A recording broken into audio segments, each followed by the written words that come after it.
Okay, we're live. Okay, Amanda, thank you for getting us squared away. Well, ladies and gentlemen, welcome to the 2021 Fisher Poets Gathering. Who would have thunk it? But thank goodness we've got the technology and the will and the skills and the talent behind the scenes to make this happen. There are a lot of old dogs learning new tricks here this weekend. Thanks for joining us. We're coming from as far away as England and as near as Astoria, Oregon to you. Tonight's the 24th annual Fisher Poets Gathering, the first annual virtual Fisher Poets Gathering. Thanks for bearing with us. We're going to give it a go. So tonight we got a lot of people from the East Coast to join us because of course it's later there. It's 9 o'clock back on the East Coast right now. And one of the joys of the Fisher Poets Gathering has been to knit cultures together, fishing cultures from several coasts. And in the recent years, we've had a lot of friends who've come from the East Coast to join us. But today they don't have to make that long trip. But Mark Lovewell comes from Martha's Vineyard, Massachusetts, the voice of shanty and sailing maritime culture back there. Mark, thanks for joining us tonight. We're looking forward to hearing from you.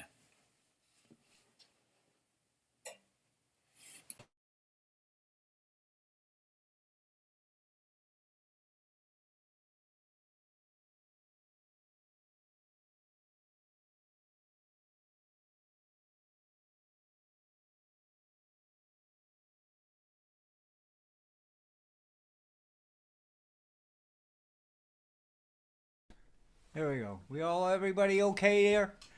We're good?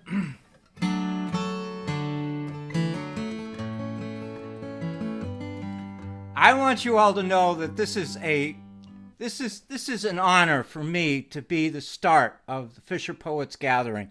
I feel like I'm on the bow of a boat. I'm the front runner, and right behind me, and for the next 3 days, you are going to hear some of the nicest people you've ever heard before. And they're friends, and they're people that you're going to want to know really well, and you're going to learn some really cool things. And I get to be in front of them, and you get to start with me. And what an honor. What a true treat. And thank you so much for this. Normally I sing a sea shanty when I'm with the guys and gals, but this year what we're doing, I'm doing a fisherman's love song. And it has a chorus, and I'd like you to sing with me. It's easier to sing than a sea shanty. The chorus is so easy. Just look at this. Look at this. If you can see it. We've fished together a long, long time. That's the chorus. As simple as that. You don't even have to sing it. Just say it. And just imagine that around the coast, people are joining in together with this song. And I wrote this song in December for my Menemsha fishing family, community, whatever. There's so many husband and wives that love each other and care for each other, and they take care of so much. Some of them write poetry, some of them fish. So you're going to feel like this song is your kind of a Fisher Poets Gathering song.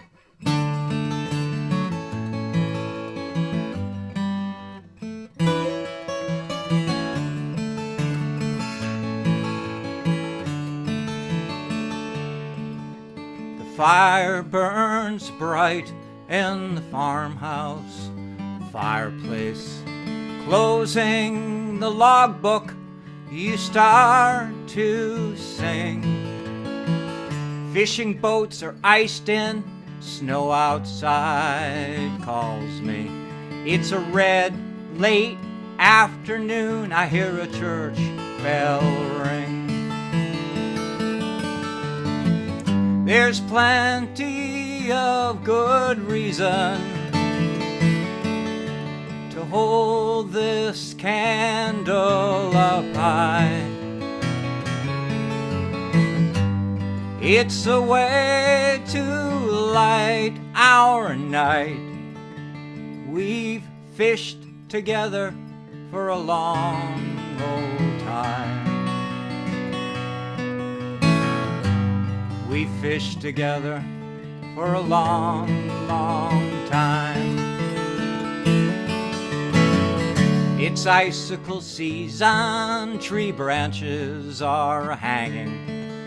A smoke trail rises over the hill. You said goodbye to summer when we stacked all that firewood. Time to nestle amid the chill. There's plenty of good reason to hold this candle up high.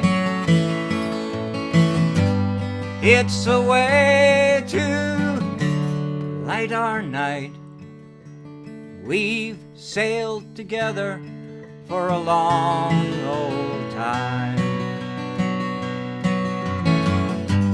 We fished together for a long, long time. All right, this is the last verse. Your poetry warms me as frost covers the window of a winter, a frozen harbor by the sea. Wouldn't it be merry if I kissed you again, sitting with a blanket and your hot cup of tea, sitting with a blanket and your hot cup of tea. There's plenty of good reason to hold this candle up high. It's a way to light our night. We've fished together for a long old time. We've fished together for a long old time.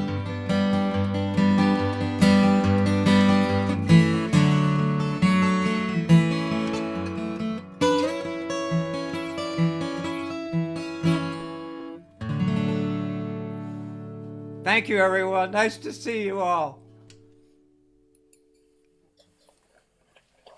Oh, that's a lovely song, Mark. Thanks for bringing that to us. I could hear that a couple times. I hope you bring it back to Astoria with you next year when you come on out. Thanks for joining us. Well, next up is Buck Meloy, a charter member in the FisherPoets gathering. He was there at the beginning, and his memories of it are not always mine. It was interesting to talk to him about that. My memories might be failing. He was a Prince William Sound drift gill netter for a long, long time. And it's nice to have you here tonight, Buck. Thanks for joining us from Bellingham. Thank you, John. And I'll get right on it. Have you got am I with you? Loud and clear, Buck. Go ahead. Okay, sorry. Here's why FisherPoets is here to stay. In February of 1998, I was cajoled by John Van Amerongen to join a small group of guys in Astoria to read stories or poems in the Wet Dog Cafe. I knew Van Am from when he accepted a couple of my fish stories to use in his monthly fishing magazine, but I had no desire to drive 5 hours from Bellingham to read a story to a few strangers, so I said no. However, after thinking about it for a while, I called him back and said, yes, he had been helpful to me and it might be an opportunity for me to learn how to write better. So on a cold, rainy February day, I found myself in the Wet Dog Cafe with a bunch of damp, scruffy-looking guys like me, holding ruffled pieces of wet paper and wandering around like me. Most of their reading had nothing to do with fishing, and there was no control over time or content. Eventually, the Wet Dog pushed us out into the rain to find a space elsewhere to finish our ditherings. Oh well. A year later, I couldn't resist returning. This time, the event had limits in form, and it was indeed wonderful. Jon Broderick, Pat Dixon, Dave Densmore, and a bevy of others had brought in good sense and substance. It now truly had become the FisherPoets gathering that is still growing with us today. Every year attracts more voices who still perform and are viewed as special in their varied styles. And Gina Leach, Mo Bowstern, Toby Sullivan, Clem Stark, Jen Pickett, Jon Broderick, Richard King, and many others. Readers, musicians, poets, and singers have grown steadily each year, and listeners and happy watchers grew right along with them. In only 1 year, had fewer people shown up than during the preceding year. It took blustery snow and ice on the roads across most of Oregon and Washington to daunt them. 3/4 of the presenters arrived in Astoria anyhow, but only half of the audiences did. That was the most casual and enjoyable FisherPoets event ever. Poets and singers could perform more if they wanted. The audiences found chairs wherever they went, and happy readers were speaking right to them. By then, we had books and T-shirts, workshops, walking stories that readers and listeners could take home with them. And we were stationed in half a dozen comfortable and varied places with generous heating and roofs over our heads. Some are grand, like the Liberty Theater, yet we also still love our stranger places, like the Voodoo Room. Many outstanding readers continue to arrive year after year. Tella Adson, Jay Speakman, John Campbell, Rob Seitz. Perhaps the biggest thrill for us as older folks, is the talented numbers of energetic young thinkers who increasingly bring new thoughts and ideas to FisherPoets every year. Maggie Birch, Sierra Golden, Max Broderick, Georgeanna, Heaverley, Rachel Speakman, Elma Burnham, Joel Miller, Megan Cervey, Katrina Peavy. Some names I couldn't pronounce, and many names I know not yet. With a little luck, FisherPoets may live forever.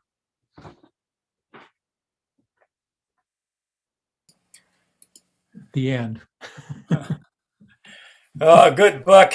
Thanks for writing down our history for us. Somebody's got to do that, or the stories will just get loose, and we'll never get it back squared away. That's your new job. Thanks for bringing that to us, Buck, and thanks for coming every year since the beginning. It's just it's great to have you every year.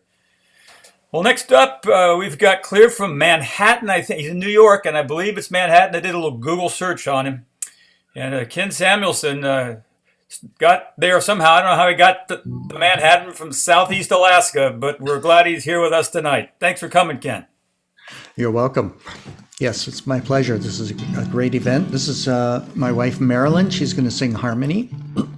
And I fished in Alaska for 7 years, and I wrote this song about sailing home after the end of a long king crab season. And once you load it up, you would head south to Dutch Harbor. You'd sell the load and then move on the long trip back home. This is called A Long Way Home, and it also has a repeating lyric that you can sing along to. Oh, the Bering Sea's stone cold. It's a long way home, with a cut to the bone cold. It's a long way home. The crab pots are stacked high. It's a long way home. I hear the faraway gulls cry. It's a long way home. we caught us a boatload. It's a long way home, was a hard and a rough road. It's a long way home, the wind whips the waves high. It's a long way home, in the white winter moonlight. It's a long way home, the black sky now rumbles. It's a long way home, the heart rolls and tumbles. It's a long way home, sunrise on the Red Sea. It's a long way home, my love's waiting for me. It's a long way home, I miss her deep blue eyes.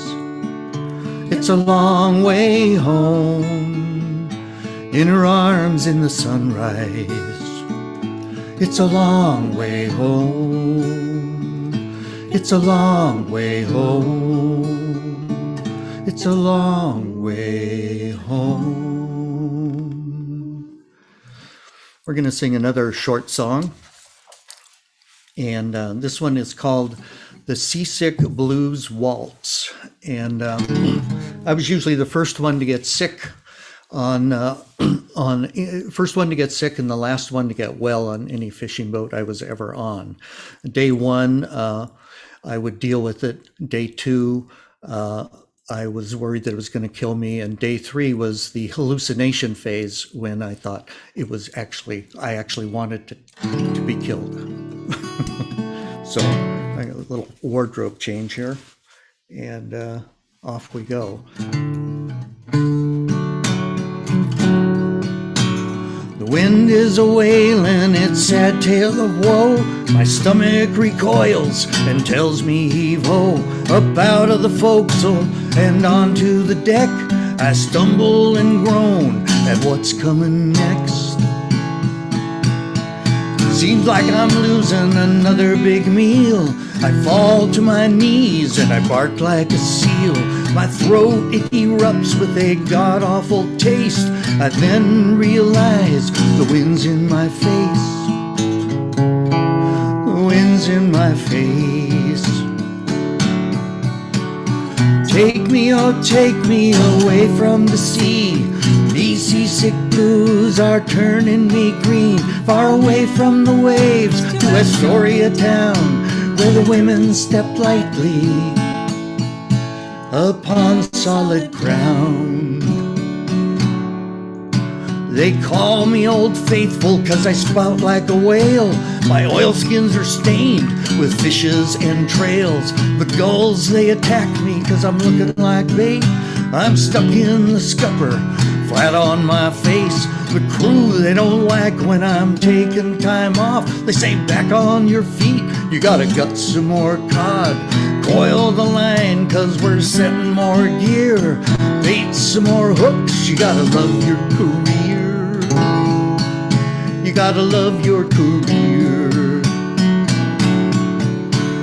Take me, oh take me away from the sea. These seasick blues are turning me green. Far away from the waves to Astoria town, where the women step lightly upon solid ground. Thank you. Thank you. Well, thanks for joining us, you guys. Gee, it's just a thrill to have you come join us and clear from New York, if you can imagine that. I hadn't heard that other song. That's really fun. Ken, thanks for bringing it. Well, next up is more of New England for us. Larry Kaplan is keeper of Northeast musical traditions and a creator of tradition as well. And he comes always from Essex. Larry, I understand you're coming from someplace near London, England tonight. Right. It's not the voodoo room, but close.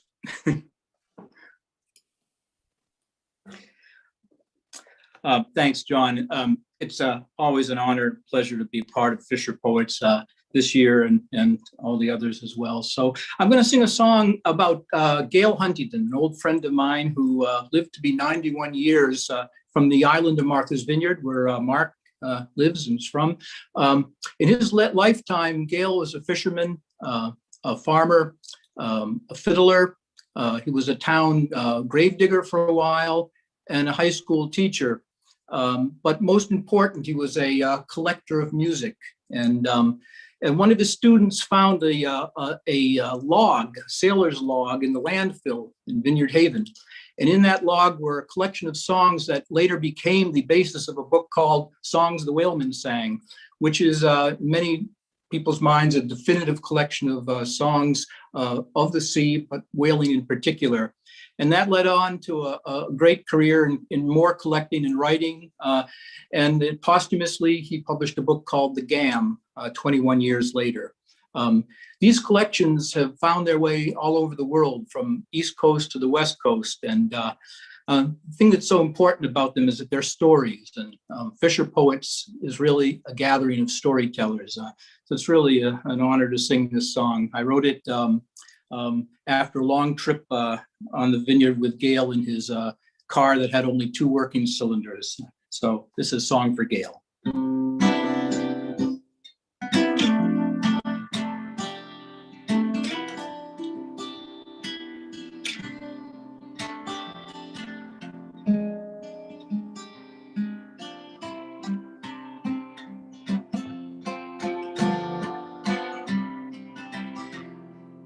Blue skies, south wind, fish jumping into your hand. What a time to be working, old Nantucket Sound. The islands into the mainland, worn out, smelling of bait, you'd come home at the end of the day. And the sun over West Chalk, those warm summer breezes, made you think it would never change. Get me my fiddle, we'll sing all the old songs. Now you take the high notes, and I'll sing the low. Good times and hard times, they're worth all the telling. It won't matter to me if you sing them that well.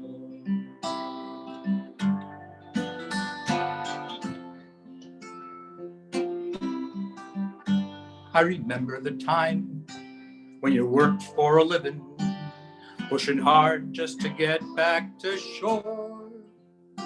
When you busted your back, or you just wouldn't eat.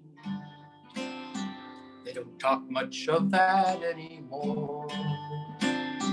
When you sat with the old folks, fell asleep from their stories, stayed awake with a howling wind, sang your songs till the children were all tucked away warm. And the night tide come rolling back in. Get me my fiddle, we'll sing all the old songs. Now you take the high notes, and I'll sing the low. Good times and hard times, they're worth all the telling. It won't matter to me if you sing them that well.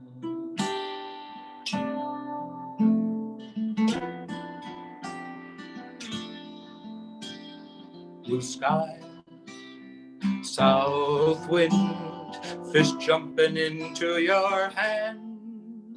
What a time to be working, old Nantucket Sound. From the islands into the mainland. Get me my fiddle, we'll sing all the old songs. Now you take the high notes and I'll sing the low. Good times and hard times, they're worth all the telling. Won't matter to me if you sing them that well.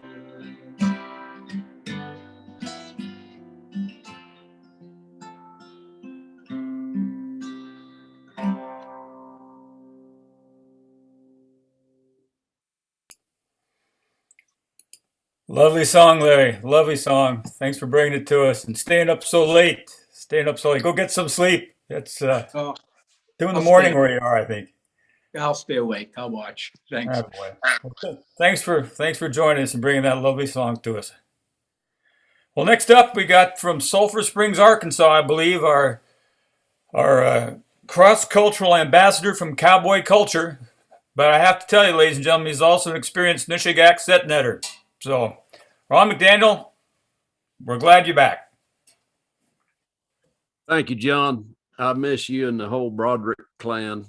And I got a real short piece tonight, but I'd have to tell you, I'm not really liking this. All I can see is my face, and I get a belly full of that before I even get done shaving every day. FisherPoets for me, I showed up 14 years ago knowing 3 people, and now I know hundreds of people. And you welcome me every year. You've invited me throughout the year to come see your life. I've been to Alaska, Washington. I've been in your homes. I've been to some of your weddings. Even 2 members that started out as audience became good friends, and they actually came to Arkansas a couple of years ago and told me they were going to float the Buffalo River. And if I told them if they'd tell me when they'd come, I'd come over. So there I was with 2 FisherPoet fans from Oregon, and 100 people canoeing. And I was on I came over there with a couple of horses. I didn't get in the water, but I've sure had just a good fortune of meeting so many people. And I don't sell poetry or CDs, or I wouldn't do that to anybody. I just do this because I love connecting with you. And so thanks for having this Zoom. But I long to see you in person. Any of us that get up at FisherPoets would tell you that it's the crowd that makes the show, not us. And we hope you're enjoying this. I'm enjoying it, but nothing makes up for being with you. So this is a little different for me. It's not my typical smart aleck view of my culture. There's probably been some material this year. I've gotten myself kicked and bit and run over, but there wasn't anybody around and nobody to go tell it to. And I just have kind of gotten out of the writing. And so this is different for me. This is a serious piece. And I don't do many of those. I've taken Jon Broderick's workshops that he does, and Sierra Golden and Holly Hughes and Mo Bostrom. Don't hold this against them.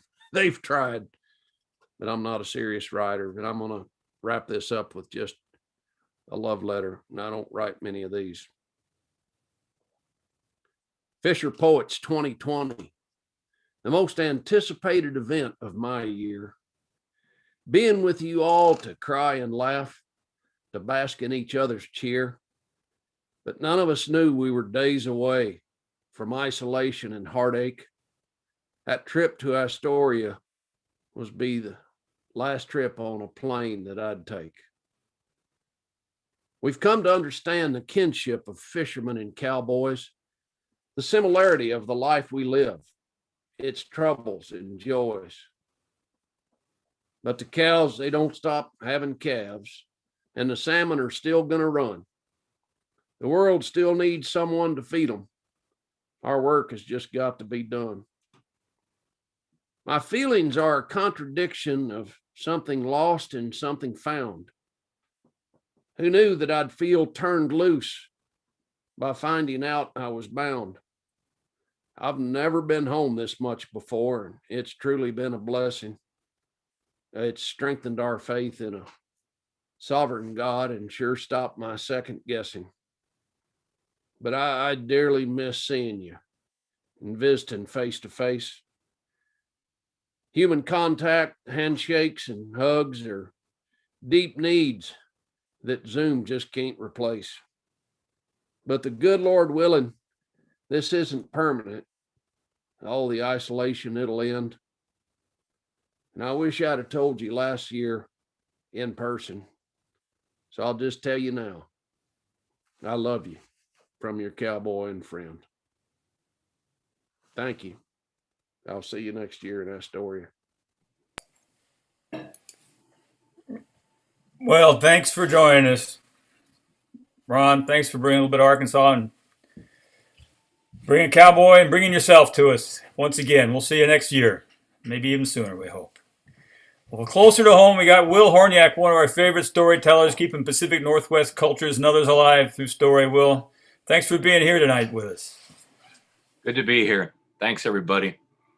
I told Ron to tone down his exceedingly brilliant self, but of course he didn't listen to me. Thank you, Ron. It's beautiful to see your face and hear your words.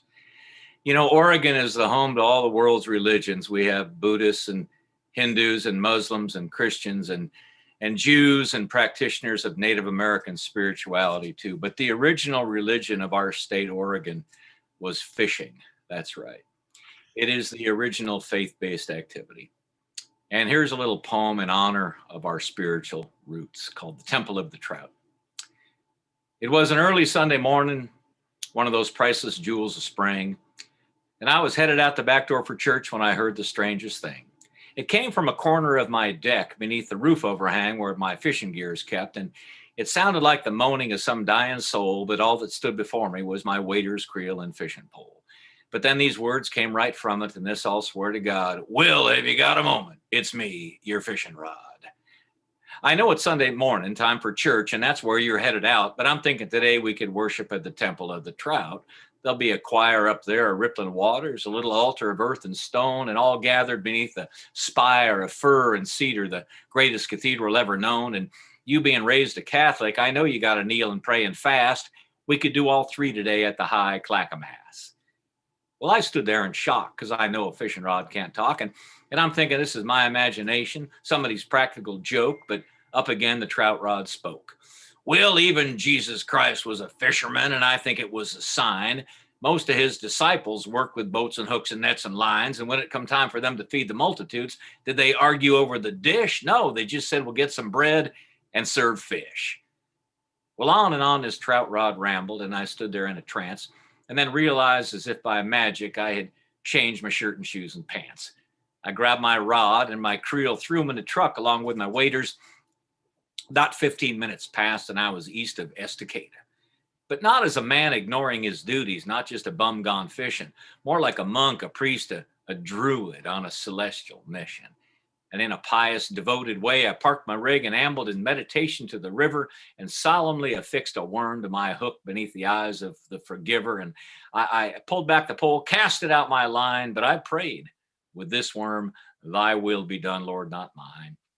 And then my reel sang out, zzz, zzz, as a heaven-sent trout for a good quarter hour did play.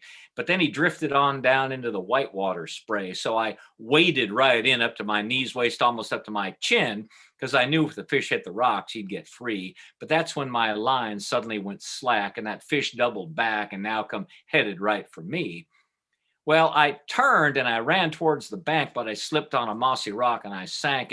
And when that fish's dorsal fin pierced the sky, that sucker stood 6 feet high, which explained my trout rod's now permanent contortion. I'd come angling for trout and hooked in, no doubt, to a fish of biblical proportion.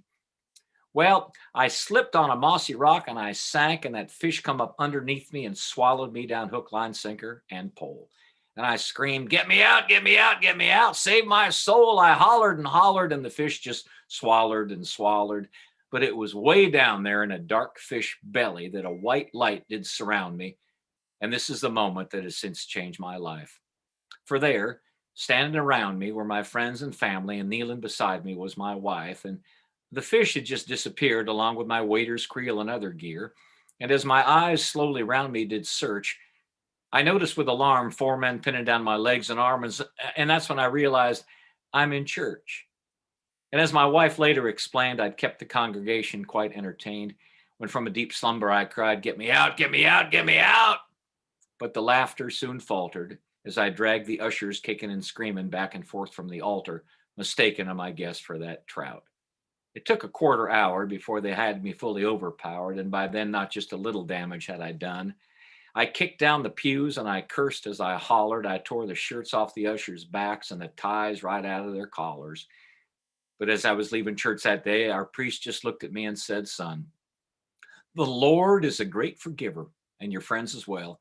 If they don't cut out your liver, I'm sure they'll come round one by one. But Will, just remember this one thing.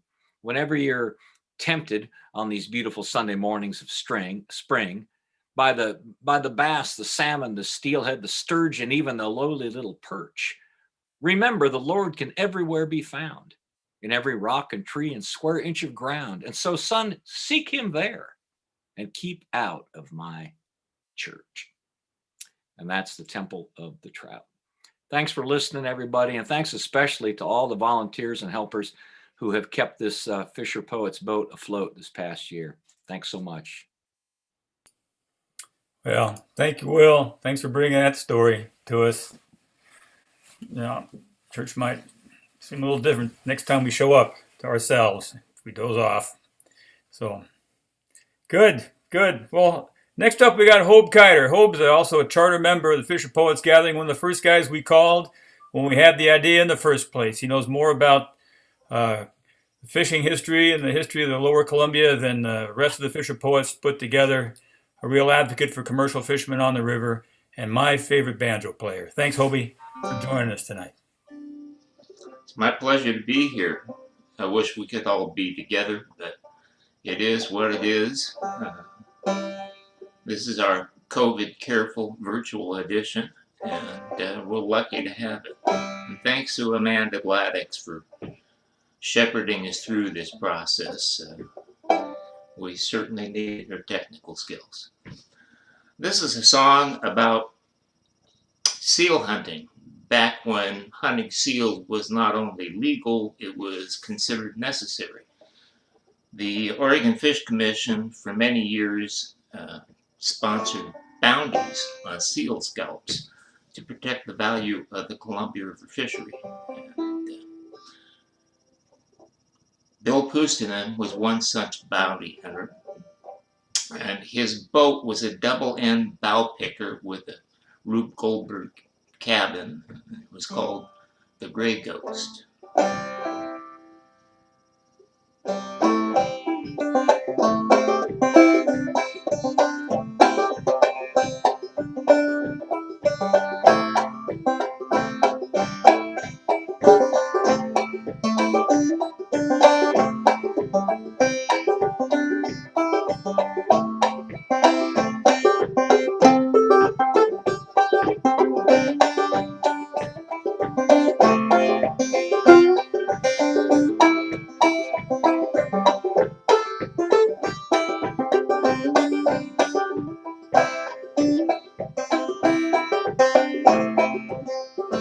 Drifting out from the black at low water slack, the hunter just out of sight. With the mist swirling round, he made not a sound, drifting closer in the early morning light. When the springtide's drawn near and shoals hands appear, sandbars emerge from the deep. With the tide running out and nobody about, and the dead's ripped off to sleep.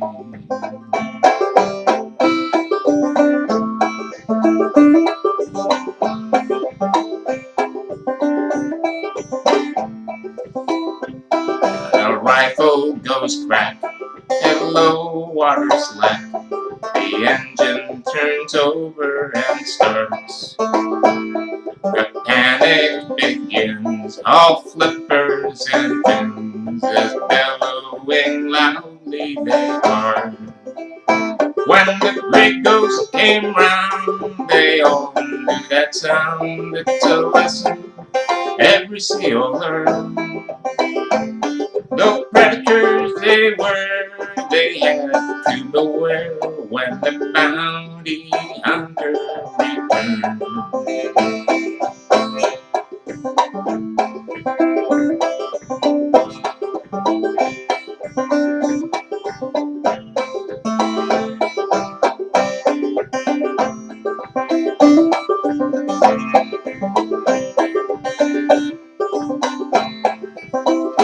When the Grey Goose came round, they all knew that sound. It's a lesson every sea will learn.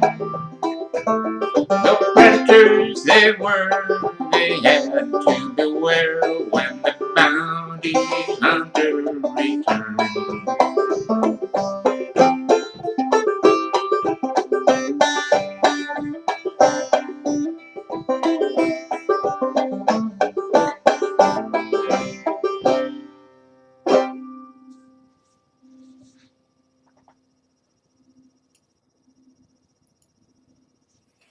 Well, Hobe, that showbiz always leave us wanting more, huh?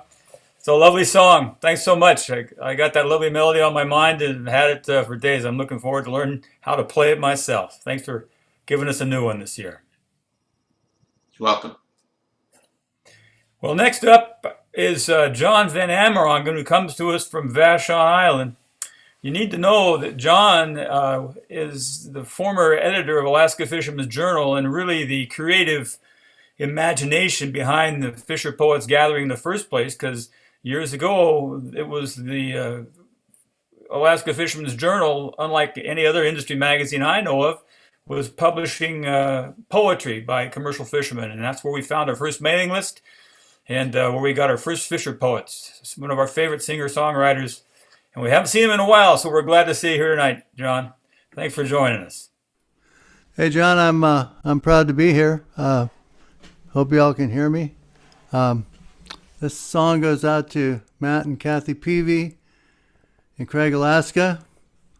The whales are coming in with the herring next month, and it's a pretty exciting time.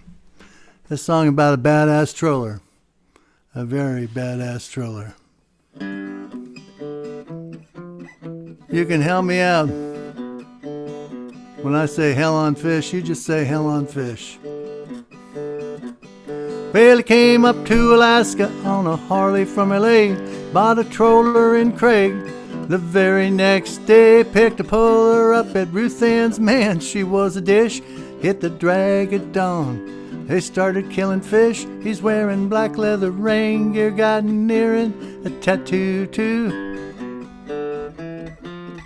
Yes, he's hell on fish.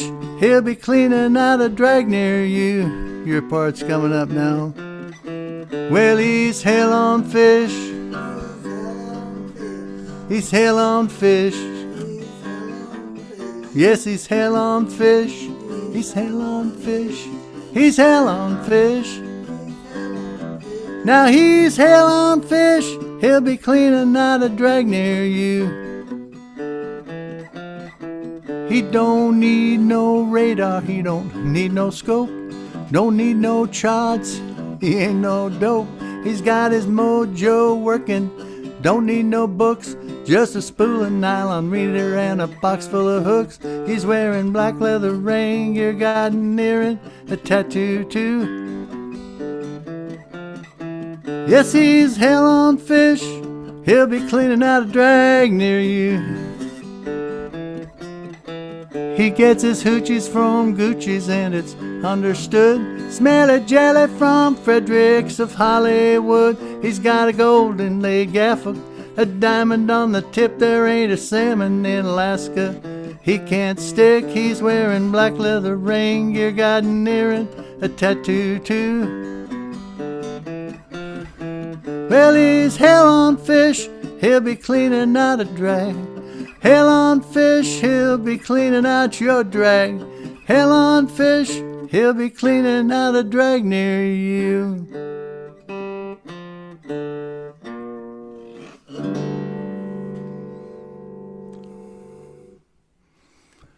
Everybody needs a greenhorn song because we're all greenhorns.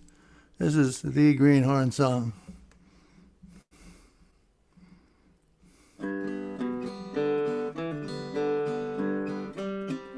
Kid on the Corva May.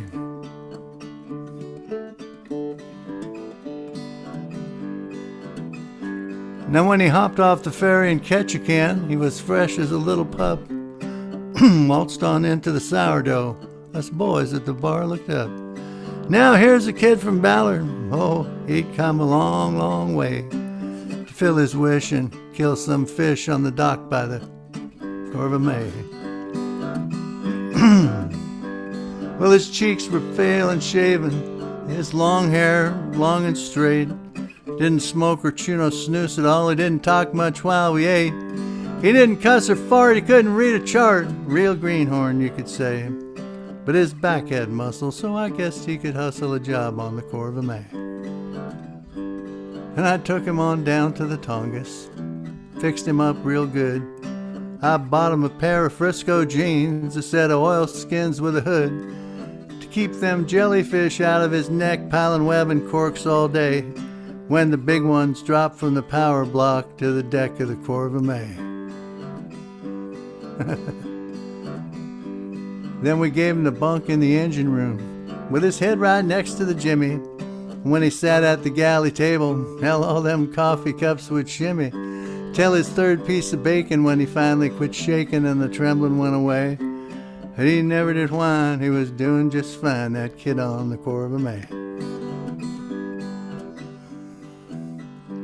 See, we ain't really mean, it's just that we've seen a lot of them come and go. And if you ain't got grit, you ain't worth a wit to yourself or your boat in a blow. 'Cause even the best, they're put to the test when they can't see the bow through the spray. So we did what we did for ourselves and the kid that trip on the Corva May. When he pulled into town, bought us around, quickly paid for another, lifted his glass and said, "You're an ass, but I'm starting to feel like your brother." Now it's a real no-brainer this being a sailor, but I think I'll stay on anyway. You guys are moronic. Yep, mine's gin and tonic. Here's to the Corva May. There you go. Love you.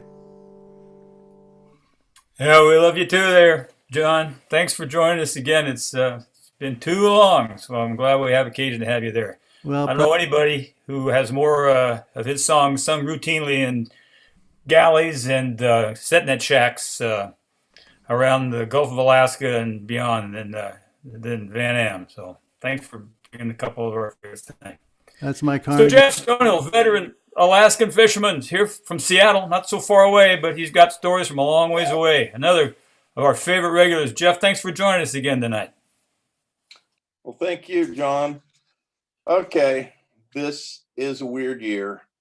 So I'm going to start with a weird poem. Many of you who have run outboards have probably done this, but have you ever thought about the really long-term consequences?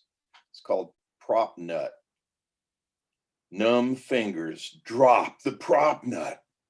A bear-like swipe of paw proves futile, as do the profane incantation, the mumbled exasperation. Smaller and smaller it recedes. A wobbling fish scale glint of brass, down, deeper down, irretrievably gone.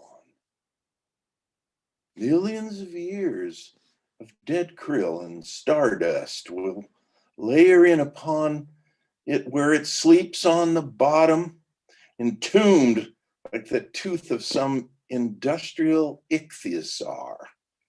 The sea will boil away to clouds. New mountains will thrust into the sky. Curious beings will poke about where the creek banks slough. Found a fascinating fossil today, and when I chipped the marl away, hexagonal and smooth it was, but what it was I could not say. Thanks. This year, no, a few years back, I went to one of John and Gino's writing seminars, and they're excellent, by the way. And one of the drills was to write. John just said, a close call. Well, this is one of mine, a close call. Foggy? Hell yes. Had to spit to find down. But salmon don't mind fog. long as the river smells a home. Slap it out in the channel, setting by the compass. The pea soup thins a little while I listen for splashers. I'm in the sock stink cabin hugging a mug of mud when 5 short snorts from an angry god boom out of the mist. Oh, Christ, no. Say it ain't so. Pick up, pick now, pick fast, start rapping. First fish flops over, gets a mesh popping shake. 5 more blasts from the bowels of hell, and I see the specter looming now, gray on gray, outbound. Cyclops run an eye way up high, glowing red. Gotta turn that red eye green. Lord, just wrap 'em on the reel. If I can't pick past her bow, it's a sleigh ride clear to Tokyo. She blows me one last long one as if she didn't have my attention. Got her snooze up now. She's a comin'. Rusty steel fills half the sky. A great carbuncle anchor looms over my head like the flattened nose of a beat down boxer. A stream of snot drooling from an outfall pipe. I surf sidelong on her bow wave. Bump, bounce, scrape, thump. She brushes me aside like an empty Coors can bobbing in the channel. White corks slide along red bottom paint. Green running light glints me a wink. 600 feet of log ship hiss by, headed to Japan without me. Thanks, and big thanks to Amanda and Jon and everyone for making this weird year happen. See you next year in Astoria. Well, thanks, Jeff. That was a close call. I could feel that boat go by. I'm glad you made it. Well, next up is Georgie Heaverley coming to us from the Kenai Peninsula. She's a Cook Inlet fisherman and one of our newer voices, and we're really glad you joined us, Georgie, this year. It's always good to see you and have you with us. Thanks, John. Yeah, I'm based in South Central Alaska. I grew up in a commercial fishing family. We drift gillnet for salmon in Cook Inlet, and I'm pretty tangled up in the fish politics scene up here, which I think if you're a commercial fisherman in Cook Inlet, that's just the boat you're in, so to speak. So I wrote this poem about the powers that be in Cook Inlet and how our fishery has changed so much because of them. This is called The 1 Cent Man. Nickels and dimes, the 1 cent man, waged a war which he'd compete against set net schemes and drifters' dreams, kings and queens of the commercial fleet. Their way of life from weathered hands, forged salty crown with sweat, would fall like bricks, or boots that kick and muddy up in a low tide set. They built this town, they gave it life, history, commerce, trade, but none remember from flames and embers they rose, an empire made. Honor once adorned their halls, warm light to slowly dim, empty plates to commiserate of the war that would begin. The wriggling red gilt dollar bills these battles represent, the 1 cent man, his wicked plan, and his copper coins well spent. 1,000 cuts, 10,000 tides that erode a bluff with time, the winds that wear and fingers tear, year by year and line by line. The blood, the slime, the silver scales starve the rain gear kids of this, their inheritance at a great expense, and the prospects they will miss. Now to overthrow the crown they forged, a 1 cent army in his name, a mounting horde with spear and sword, to the saltwater place your blame. Too many gillnets in the surf, they overfish the stock, and like cash and tills his coffers fill, with greenbacks to be caught. The 1 cent man, his pockets full of cowards standing tall. His fingers grip the leadership at his beck and call. Manipulate then legislate to destroy commercial kind. Exact form to oversee the laws they twist and curve. As old kings plead with eyes that bleed, no justice to be served. So now the children migrate west to waters rich with gold. The nets they cast now fill up fast, boats and permits sold. So congratulations, 1 cent man, go wring your crooked hands. With a sweeping feet, you've starved the fleet, but the young ones still will stand. They will return, those reindeer kids, the heirs of queens and kings. They won't forget the blood and sweat of the crown the poets sing. They wait in turn when time is right to rise with a coming dawn, with set net schemes and drifters' dreams, the 1 cent man long dead and gone. Thank you guys so much. I can't wait to see you in Astoria in 2022. Thank you, Georgie, for joining us from Kenai, and keep fighting that fight for us. It's a lovely place you fish and lovely voice you bring. So we'll see you next year, if not sooner, we hope. Next up, we got Harlan Bailey, a legendary set netter from the Bristol Bay, from the Kvichak River area there, and also a veteran San Francisco Bay fisherman. And he's coming to us from Martinez, California, just in time. Harlan, you look great. Thanks for coming up. Thanks for coming up, as it were. Thanks for inviting me. It's really great to see all of you tonight. Good to be here. Thank you. The other night, I asked my wife for a little loving. She left the room so I could have a little privacy. I'm an old man now. I was in the Army for 3 years. I've been married for 45 years. I've been in fisheries for more than 50. All these experiences working in crews have made me actually cherish my privacy and my solitude at this point in my life. I took my first expedition up to Bristol Bay, Alaska in 1971.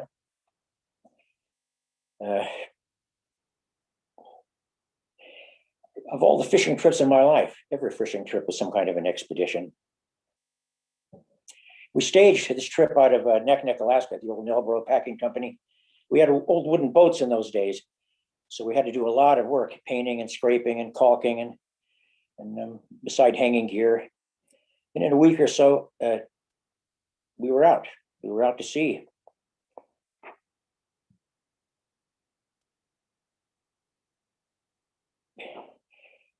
You find yourself on a boat living in very close quarters or a set net cabin with a crew.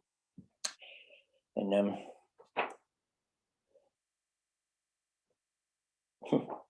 you get to know these crew quite well. My first trip up, there was a fellow on the boat who was shaving in the coffee pot. You know, and the longer he did that, the more annoyed people got. I spent 1 year working on a Rawson. Those are very small. There were 4 of us on the Rawson, and it's tighter than a submarine. And my head was 18 inches away from the feet of a man who was stuffing rolls of toilet paper and Snickers candy bars in his mummy bag. That kind of helped him feel a little better, I guess, the hoarding. And every time he'd move, it'd make a racket. One of my old crewmen up in the set net shack, when he fried potatoes, he used to cut them up in little tiny cubes, and then he'd turn them over one at a time. Just like that. It took a long time for him to fry potatoes. There was the kid that didn't tuck his rain gear into his boots. I wondered why his feet were wet. A couple of weeks later, that's what we're doing. The great day finally comes when the captain comes out and says it's time to pick up the gear. And all of a sudden, people that feel angry, people that feel sullen, hurt, injured, by the grace of God, you get a big burst of energy. And everyone is very eager to go home. The thing about spending all this time with these people in these close quarters is sometimes they're telling you things you don't want to hear. Sometimes you're seeing things you don't want to see. Sometimes some pretty dark things happen. Maybe you'll hear some about that from some of the women that are on this venue. But when it comes time to go home, people get wings on their shoes. The process in town is the reverse of the one coming in. And pretty soon you find yourself, going to the airport with the guy that shaved in the coffee pot. And I love that guy. He's a good hand. And I think he's funny. I hope he fishes with me again. And I'm going to tell people about him shaving in the coffee pot. And the guy that turned over all the little potatoes, he was a good cook. And the kid that had wet feet, that was me. Everything is fixed. We're going home. A long time ago, before the pipeline, Anchorage was kind of a city like Dodge City.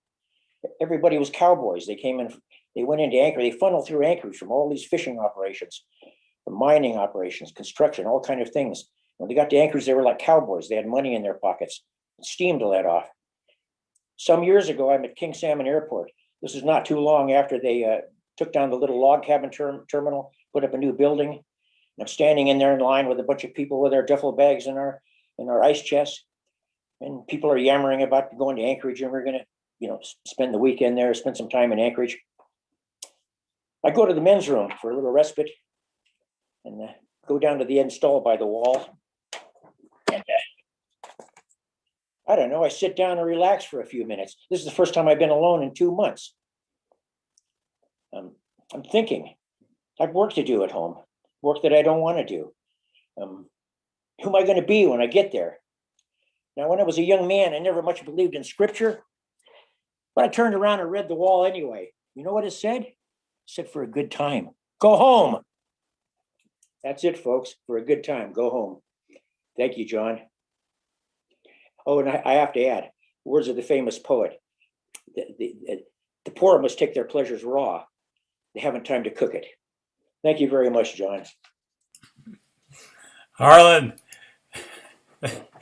thanks for bringing that story to us. Yeah, for a good time, go home. That's sometimes we think that's why we fish, because it feels so good to come home. So that's it, huh? Yeah. Well, thanks for joining us. Thanks for scampering up here virtually. Thanks for listening to that stuff. All right. We'll see you again soon.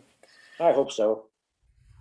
Well, next up, we got my partner, Jay Speakman, because we had Anna Young and Dennis Scheipert didn't show, and Jay said, well, I'll step in. I asked him to. Unfortunately, I can't play with him tonight. He's not that far away, but he said he'd be happy to show up on my show. So, Jay, thanks for doing that. I'm looking forward to hearing you. All right, John. Well, thanks for inviting me. It's great to be back and to be kind of on the runner-up list, because I didn't really think that this was going to happen. So I pulled something out that I actually wrote on Christmas Eve. So in 2020. So this is another COVID piece, but I've never performed it. John and I have never tried it before either. So it'll be an experiment. But since you're so strong with music in this set, I was just really impressed with all the music. It's great. So I thought, well, I better throw in a little bit of harmonica. And story behind this one, it is inspired by my early mentor as a lobster fisherman, Warren Fernald, who taught me how to work. And I spent his last Easter dinner with him, my wife and I, on the island there, and he contracted cancer and knew he was not long for this world, but we were honored to be with him for the end. He was such a good spirit. Anyway, so he's woven into this, and also my father, my own father, who I was with when he passed away. And this is not meant to be a downer at all. This is just something that I thought was appropriate, and I've wanted to honor these people that went along before us. So this is called Diesels in the Dawn. It kind of goes like this.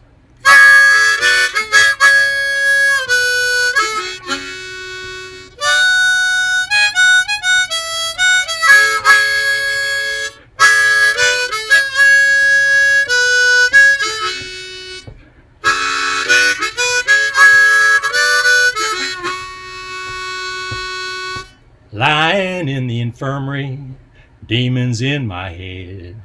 Doctor comes into the room, sits upon my bed. Then he reaches out his hand, sets it on my knee. Mister, you are dying, that's what he says to me. Well, I ain't afraid of dying, but I don't care to die alone. I must get back to the island before the rooster crows. Take me back to the island, for that's where I belong. I long to hear the rumble of diesels in the dawn. You see, I've been a fisherman since the age of 9, and I shall be a fisherman when I reach the other side. I name my boat Avelia, I'll paint her white and gray, and I'll fish an endless string of gear across the Milky Way.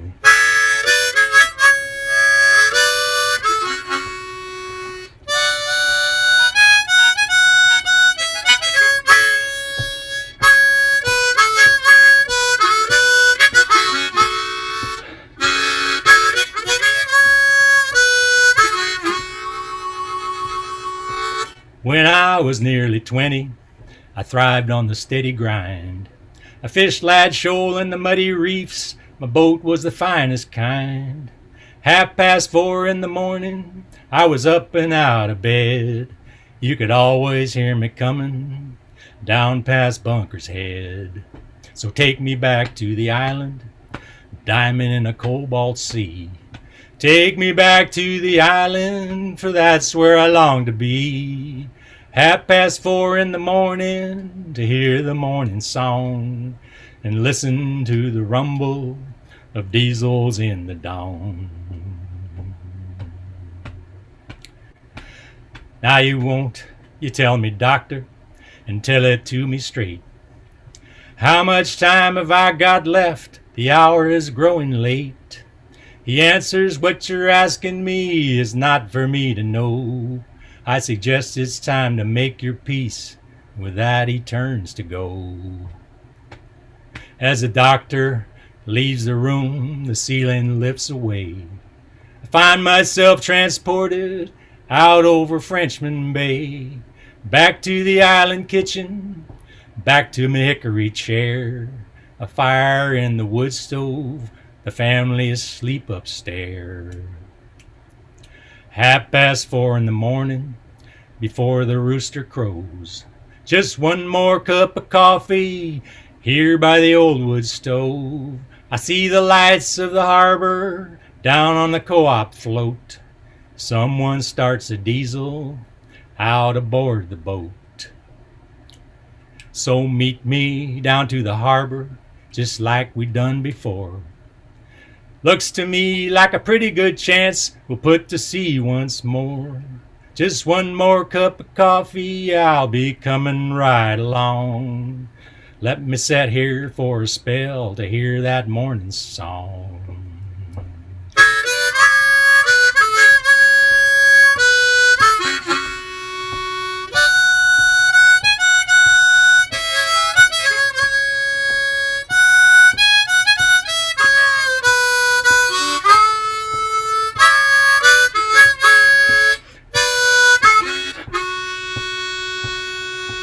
Take me back to the island, diamond in a cobalt sea. Take me back to the island, for that's where I long to be. Sitting in the kitchen, in the house where I was born. Can't you hear that rumble of diesels in the dawn?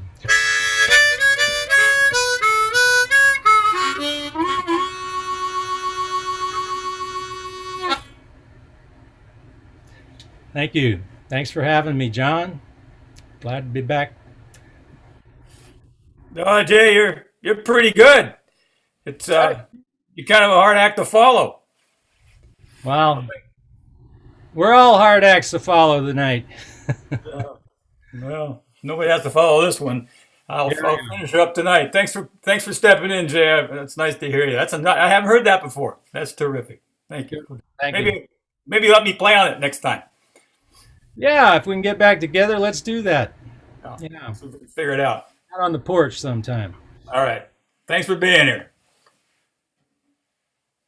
Well, I guess I'm going to finish this one off. I got a couple songs here for you.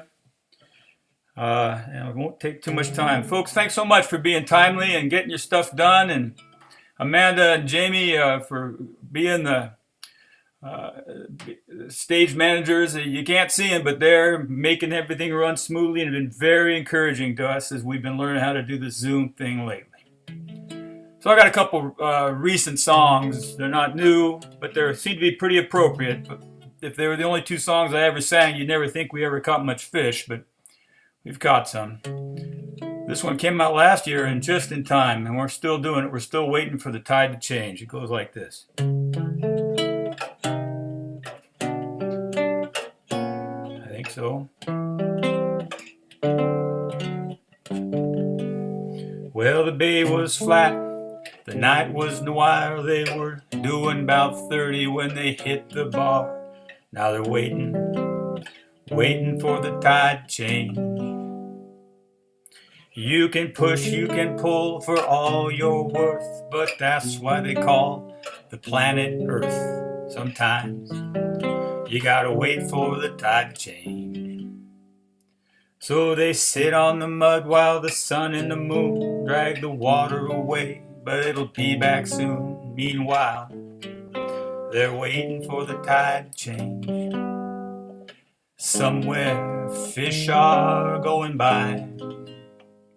Somewhere nets are going dry. Is she rising yet? Pete asked Bill. Well, he just checked, it's ebbing still. So they're still waiting for the tide to change. Well, you can drain the bilge, you can sit and think, you can curse your luck, but you're not gonna sink while you're waiting for the tide to change. Somewhere, though you're still hard aground, out there somewhere the tide is turning round. Well, they could have lost sleep about the fish they missed. They could have got angry. They might have been pissed while they was waiting for the tide to change. They could have taken a walk, but the mud was too deep, so they hunkered down and they got some sleep.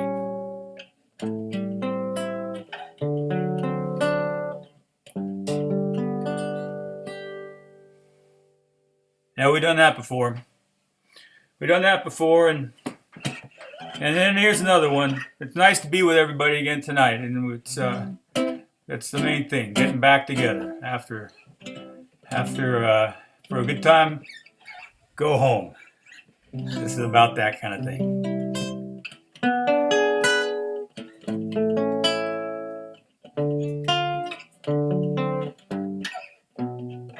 There it is.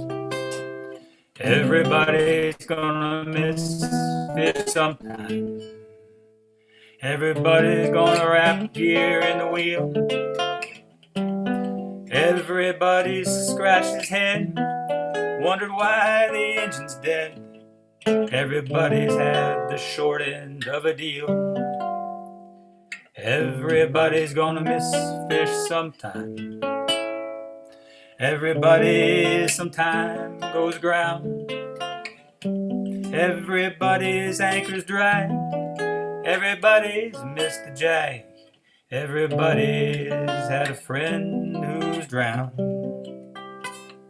But if you can make it back with your faculties intact, sometimes it's been a good trip after all. You got no broom up on your mast, but at least you saved your ass, though you lost your wheelhouse windows in that squall. Everybody's gonna miss fish sometime. Everybody's skiff has somewhere swamped. Everybody's been corked or pinched, caught his shirt tail in the winch. Everybody's finished season's thing and gone. Everybody's Gonna miss fish sometime. Everybody's trashed the net out in the rip. But when everybody gets back home to the loved ones that is known, everybody's had a pretty good trip. Pretty good trip so far, ladies and gentlemen. Thanks for joining us tonight. We got a lot to do at the Fisher Poets Gathering. Although we aren't together, the website is full of stuff to do. We have workshops coming up. Check those out. We've got interactive things, exhibits to visit, galleries to visit, movies to watch. A guy could be busy if he wanted to be. And this year it's all free. This is the first year we've ever been able to see everybody. Since the first year, we can see everybody at the gathering if you want to sit tight and watch them. So it's been terrific. We're really grateful for Amanda and Jamie and the Oregon Sea Grant for hosting us on this Zoom site, and so many other people. We're going to take a short break pretty soon, or right now, and we'll be back pretty soon with after an intermission. Thanks so much for kicking off the first ever virtual Fisher Poets Gathering. Good night for now.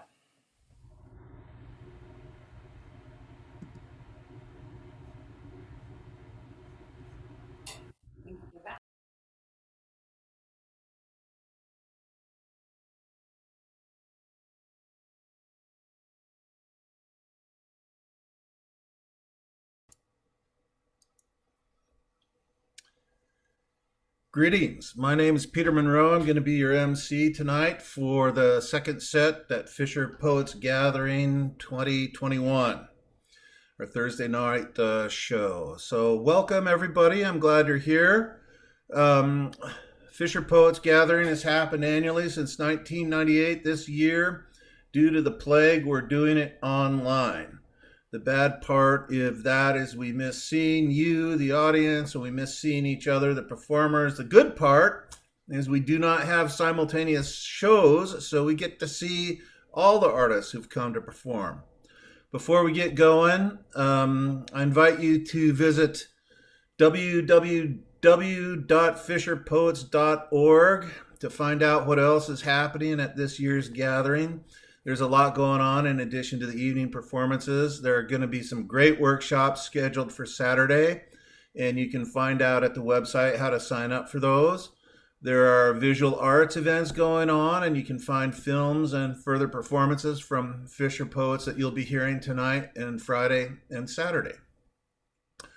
So Fisher Poets Gathering is, to me, has been about testifying to lives often lived out of sight, distant from those we love and all the rest of our human kin. And so tonight, we're going to have a lot of fun with some notes of sadness, and while we celebrate fishers and members of the fishing community, and we invite you to enjoy right along with us. So without any more blither from me, let's welcome our first performer tonight. We've got Fred Bailey visiting us all the way from Ladysmith, British Columbia.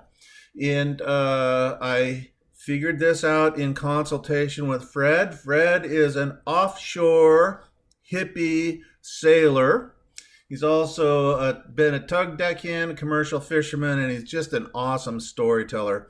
So please welcome to the microphone, Fred Bailey. Hey, everybody. Good evening to you from Ladysmith, sitting here looking out at the nearly full moon. It's a beautiful night, and it's wonderful to be here. Absolute kudos to everybody who's put this virtual performance together. It amazes this cyber caveman for sure. So I'm told we got to do some short, sharp gigs, and I'll start off with Herring Season Part 1. I want you to employ your imagination and hear old Stan Rogers in the background singing Tiny Fish for Japan. It's last Monday in February, northbound up the middle of the Strait of Georgia on a BC ferry, the coastal inspiration, heading home from an annual Fisher Poets Gathering. The midwinter sunlight has some warmth, but the wind is dense and cold and fine. Drawn toward the bow by music, I can hear traditional Acadian shanties accompanied with the throb of our huge engines, and there in the shelter of the forward observation lounge, a young man wearing a large homespun wool toque sits alone, playing an accordion. The acoustics under that glass are superb. I want to praise him, but cannot bring myself to interrupt, so I listen with hungry ears to songs I have not heard in decades, and I loiter on that starboard side, out of the wind, snapping pictures. Along the sharp, clear blue curve of the strait, I can see for 60 miles. On a parallel heading and a row miles long, an armada of seine boats parades northward. Each has a large power skiff in tow, every vessel full of optimism for the lottery, a chance to earn up to half a year's income, which often, after a wait of many weeks, may last for only minutes with no guarantees, except that almost always the weather goes to hell that morning with rain or snow and wind against the tide.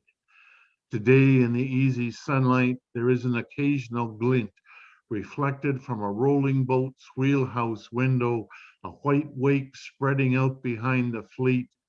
In their warm cabins, the crews are lounging around the helm, drunk on anticipation, giddy with laughter, happy to be moving, heading to the grounds. The intensity of the annual drama building, herring season. Part 2. The fleet was jammed into the harbor waiting for the opening. Volcanic tensions mount over the next 6 weeks until finally DFO declares the sacred event would occur on the next Saturday. 2 of the boats were skippered by men who, for religious reasons, cannot work on their Sabbath. Their crews are shattered. And my last piece, Lunenburg, China. Wanting a quick dinner, I dove into the freezer and came out with a vacuum-sealed package of perfect, thin, square salmon fillets. Captain Highliner, Lunenburg, Nova Scotia. Well, what's next? The package face claimed wild-caught North Pacific salmon. Yeah, right, I thought as I began to mutter, hell, the Atlantic and the Pacific don't even smell the same. Then I read the fine print. Sourced in the North Pacific Ocean, filleted in China. Here in Canada, our messaging repeats in French, fileté en Chine. Our promise for over 115 years, Highliner has provided premium quality seafood product of China. The pink protein was dry and tasteless. Even the oil seemed pressed out of it. When did our industry become reduced to being a source for Asia? How do we sell them our small fish wholesale and buy back our salmon scraps retail? I shut my eyes and see abandoned canneries all along our coast. Forgotten trawlers languish and rot at our decrepit docks. So, Lunenburg, China, is it now? Well, I'm glad I'm the age I am. Good night, everybody. Fred, it's so good to hear you again. Thank you for that. Fred? Yes, sir.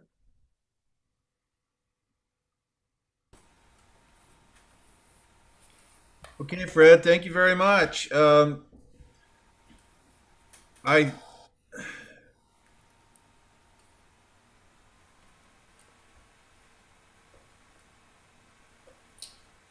your computer's about to explode. Amanda, am I on? You're on. Okay. So Thank you, Fred. Our next performer comes to us from Palmer, Alaska, Harry Moore. Harry was born in Bristol Bay and was raised set netting. He has fished halibut and crab. Currently, he claims he's a drift netter. And please welcome to the microphone, Harry Moore. Well, good evening, everybody. I tell you, sometimes I actually do pretend playing at drifting. And sometimes I do it all right. But sometimes I get that web in the wheel and it gets a little exciting. Well, at the start of every fishing season, by golly, we're busy trying to get off the blocks, you know, trying to hit that water. Because those sockeye, they're coming and they're going. They're going to go by in a hurry. And that's what this song's all about, getting off the blocks. Here we go.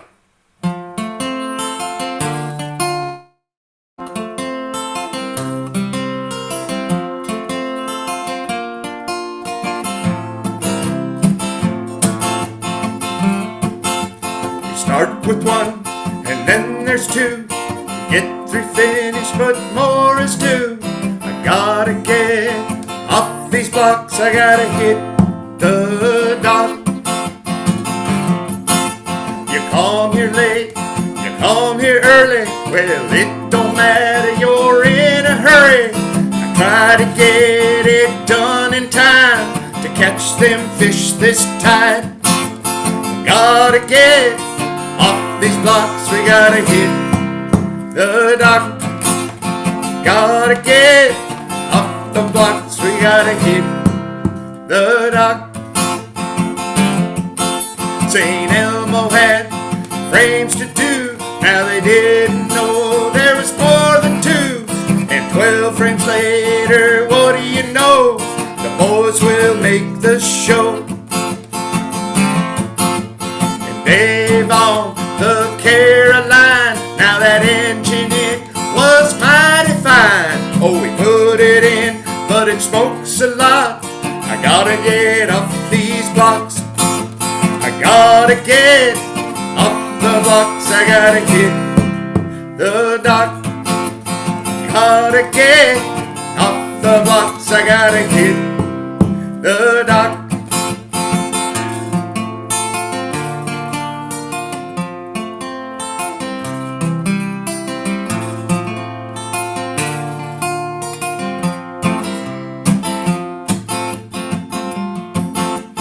Come on now, we gotta go. We gotta hit those blocks below. Simon says, yo, today we're gonna set you in all the way.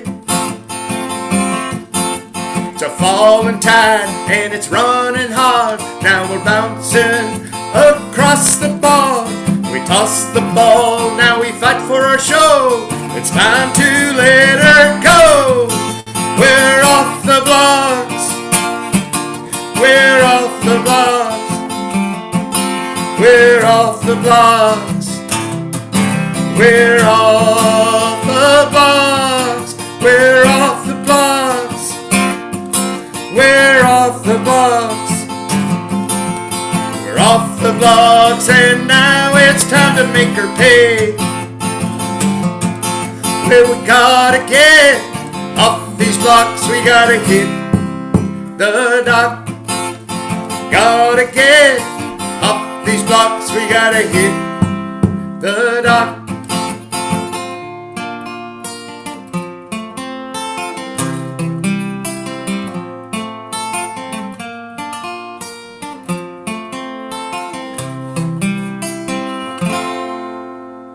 All right, let's go fishing. How about it?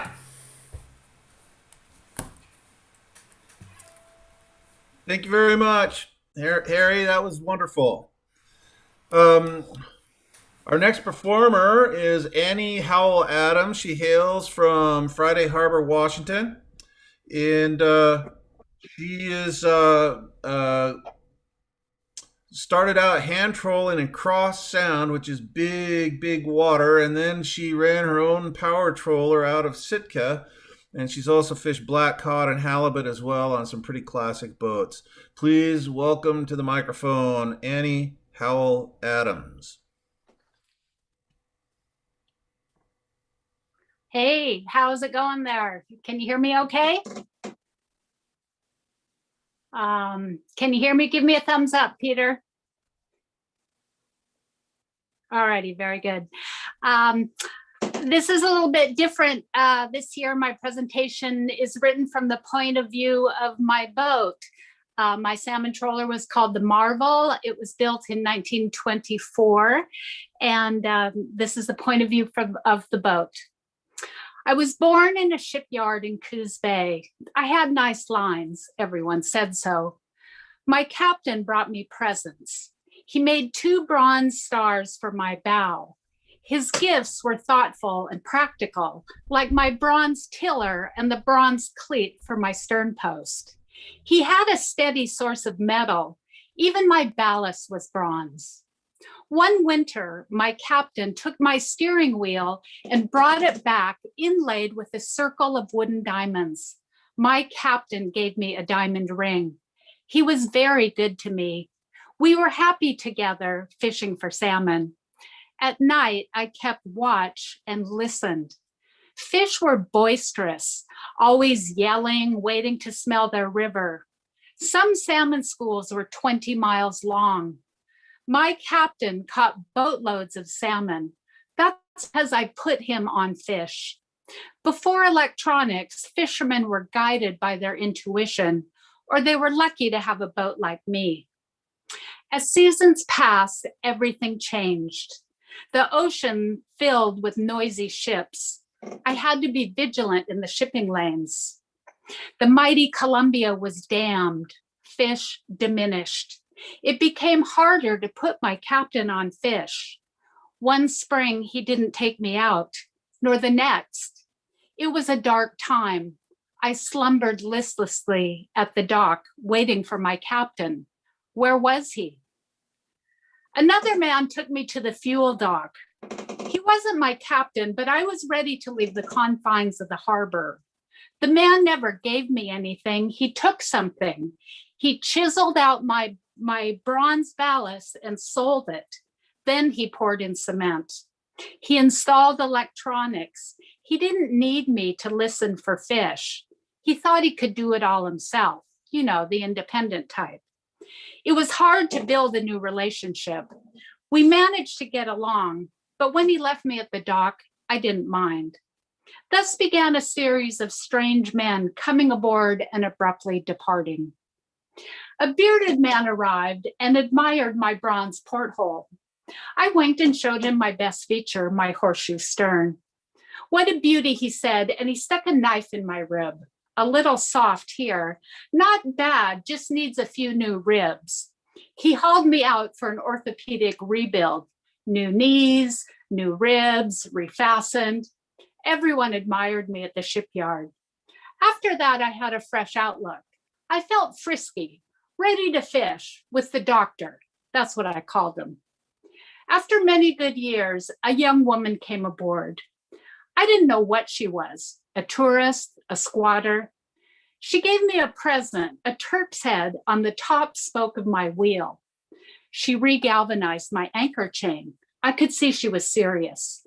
She bolted stringers under my deck beams to hold charts. We were going places that needed charts. Before I even heard the words, I knew we were headed to the fabled fishing grounds of Alaska. She gathered charms of good luck, a Canadian dime with the blue nose on it, an abalone shell, her father's copy of Hanson's handbook, and her mother's string of pearls. These amulets of luck and magic were strong, but I knew she was going to need more. She was young. That's not a crime. She was naive. That's not a crime either, but she was unprepared. It worried me. I had to watch out, watch for danger. I felt useful again as we set off for Alaska. Across open water, she calculated our position. Studying the chart, she was distracted from what loomed ahead and didn't see it. Like a medieval battering ram, a submerged deadhead only showed at the bottom of a swell. I veered a degree to port to miss it.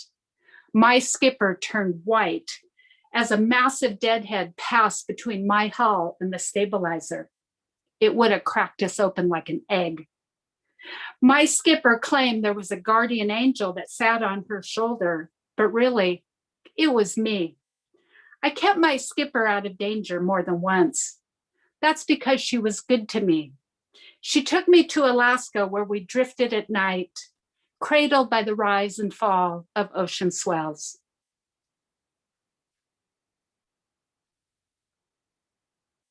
Thank you. Thank you, Annie. That was beautiful. Before we move on, I think it's time to say a few thank yous. The Fisher Poets gathering would not happen without quite a lot of support, and this lovely evening is being made possible by grants and labor from KMUN Coast Community Radio, Tillicum Foundation, City of Astoria, Hipfish Monthly, Coast Weekend, and the Astorian, and then some actual people: Alfred Landwehr, Judy and Milt Stewart, Michelle Abramson, Jonathan White. Thank you to all of you. Our next performer is from Astoria, Oregon. We are going to hear from Larry Thormahlen. Larry has operated tugboats for 42 years before retiring, and he's worked in a number of the 7 seas. He's got a lot of experience, especially in the north. Please welcome Larry Thormahlen. Well, thank you, Peter. And my lot in life was to supply hard-to-reach harbors and transport fish and crab back to larger markets. And it was 42 years I spent at sea, you see. In 1961, now this was my first time to be paid to sail. In the late 50s, I sailed for free. I loved it so. I was sailing captain in 67 and retired in 03. When I sailed, the most often asked question was, do you ever see whales? In retirement, people only ask, do you miss sailing? So let me think on that. That's a hard question to answer. The romance of traveling deep into the Arctic, seeing vast herds of walrus, walking among musk ox on remote tundra-covered islands of the north. Then there was the tropics fringed with palms and squawking parrots and chattering monkeys. The not too peaceful Pacific and the Atlantic. And then there was the crystal clear Caribbean. And now a pilot is coming out of a dark and dank jungle-covered river in a dugout canoe. We saw fish jumping from horizon to where we were. And hurry, hurry, supply Dutch Harbor, Bristol Bay, Naknek, Dillingham, Hagemeister Island. Now south to California, then north to St. Paul Island, right in the center of the Bering Sea, over to St. George Island to give them heating fuel. And while you're in the area, they said, Point Barrow and far beyond. And now off to Panama to get to Texas and Louisiana, and hurry, hurry. And then there was the overpowering smell of garlic at 5 a.m. coming through the ventilation system from the galley. And there's nothing like a giant of a sailor talking very earnestly to a wall heater, or a sailor who rarely slept for weeks and spooked the entire crew. Then there was the good mate who told his watch partner he was oh so very tired. So his watch partner slipped speed into his coffee. There's this kind sound of your mooring lines tightening on the bits, and you are at your home dock. or there's being gently rocked to sleep in the bosom of the deep. Traveling through oh so scenic tree-covered islands. And too many thousands of sunsets and far too damn many sunrises. Hiking among archaeological sites in the Arctic, since you're at anchor for a time nearby. Then there was ice falling from the mast, a sure sign the weather is warming. And now there's mascara running as I have a talk with the errant cook. The time away from those you really care about, family and friends. No, it was the family. And there's nothing like an ex-con that's now your sailor who did 15 years for murder, sharpening a fire axe and glaring at the cook. Then the friendship of a laughing crew at meal times. You know, Chief Joseph said, "I will fight no more forever." And I say, I will sail no more forever. Thank you for your time.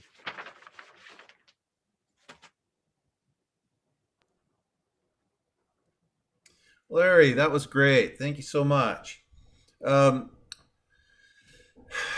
next performer is going to be Butch Lehman. Butch is coming all the way from Ninilchik, Alaska. And what you need to know about Butch is he's a sixth-generation commercial fisherman. He's worked from the stern all the way up to the wheelhouse. He's crabbed, he's caught shrimp, and he has set netted all his life. Please welcome Butch Lehman. Well, I hope you all can hear me.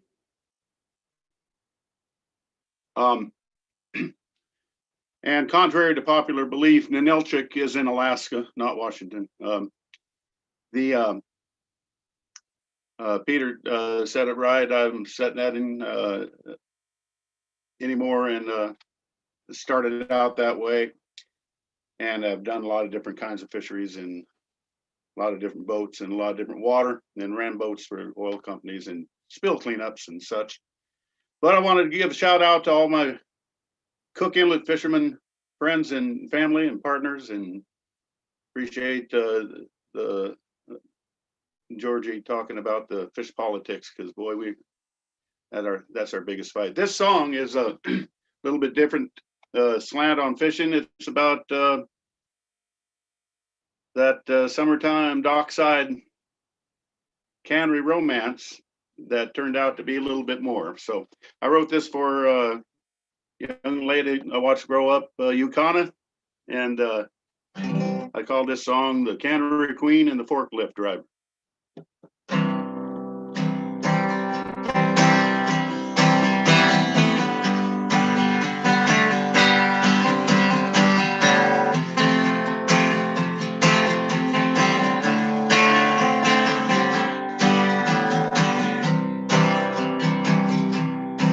She was a cannery queen, he was a forklift driver.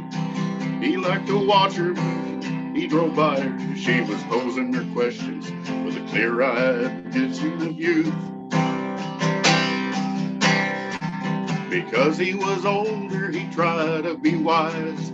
He'd answer her questions just to look in her eyes. And on their coffee break, they'd sit in the corner booth. It started so naturally, they followed their heart to where it would lead. Sometimes it's just what you need if you're a forklift driver and a cannery queen. Well, the weeks went by and the nights grew cold. They were counting the days till the season was over.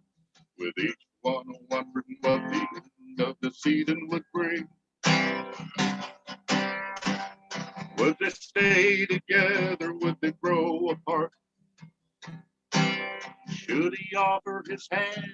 Would she give him her heart? They only knew they didn't really care what the others might think. It all came so naturally.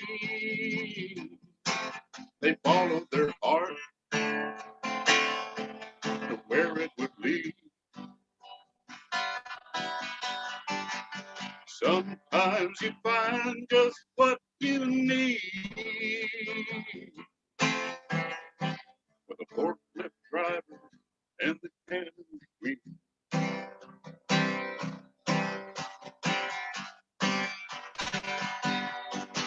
They put their money together and they found them some land. They built a little cabin with their own loving hands. They finished the roof just before the snow started fall. Well, it wasn't always easy. Sometimes it'd get rough, but they held to each other. It was more than enough.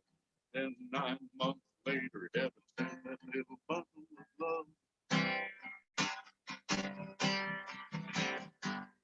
It all came so naturally. Well, they followed their heart to where it might lead. Sometimes you find what you need.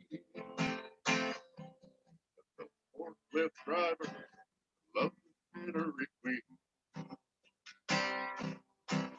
He was a forklift driver who loved the cannery queen.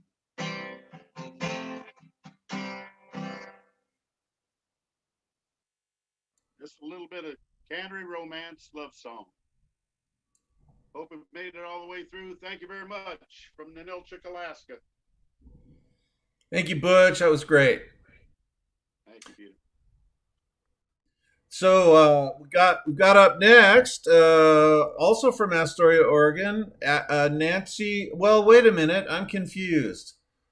It has Spokane, Washington here. You're gonna have to sort us out, Nancy. I don't have time to sort you out. 5 minutes max. No, nobody has time to sort me out. Here's the important part. Nancy Cook works 7 seasons in Bering Sea ground fisheries, but she prefers working on Copper River Reds. She teaches at Clatsop Community College and spends summers in the Wrangell Mountains. Please welcome Nancy Cook. All right, I'm unmuted. Good to go. Give me a thumbs up there, Peter. So, I got my second Moderna shot yesterday because the hospital here thawed out too many shots and they were going to rot like a tote of bad fish. And I was in the right place at the right time. My whole family here in Spokane did get shot in the arm. And yesterday was my second shot. I feel a little seasick, a bit feverish, kind of like I was dipping salmon all night. I do miss you, beautiful people, but I feel lucky I see a light at the end of the tunnel. It's not over yet, though. I've been seeing Dutch harbor factories a lot in my Alaska feed. This would have been the time of year that I was up in Dutch. And 300 of 700 employees of Trident Akutan tested positive, and they got 1 nurse on site. It's a pretty dangerous situation. First time, it's more dangerous to be in the factory than to be on deck right now. So here's a little poem about that. We battened down the hatches, but we never called it lockdown. Those week-long steams north to Dutch from Seattle's Pike Place Old Town. Same, but different those days felt, with no one but the pod of orcas and 127 bodies who shared the slime line and the galley. One season, I even hot bunked with a girl from Tuksuk Bay. 6 on, 6 off, 6 weeks if we were lucky. And then the steam back south. Not a lick of social distance on a floating Pollock mothership. Some days I feel it, like a kick shift. Pandemic sounds a bit like Limerick, except nothing about COVID-19 flows off the tongue with rhythm, nor with rhyme. Halibut cheek, kittiwake beak, been on the ocean for 6 straight weeks. So I'm not going to sing that one, but that's one I often do. If you can see my green screen, I'm really tiny in mine, but if you can see my green screen, you're seeing the Copper River at the confluence with Chitna, where I end a writing workshop every summer, raft-based writing workshop. It's the best time a girl could have, but you can see the bridge there. And I'm going to read to you a little bit about my dip netting spot, which is if you head towards that bridge and climb into the hinterlands, you will get there. And this essay feels important to me right now. It's called Siltwater. I only have a case of sockeye canned up, nothing in the freezer. So I come to the Copper River in mid-September because the silver should be running.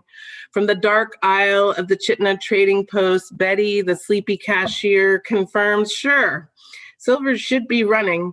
Don't know how hard.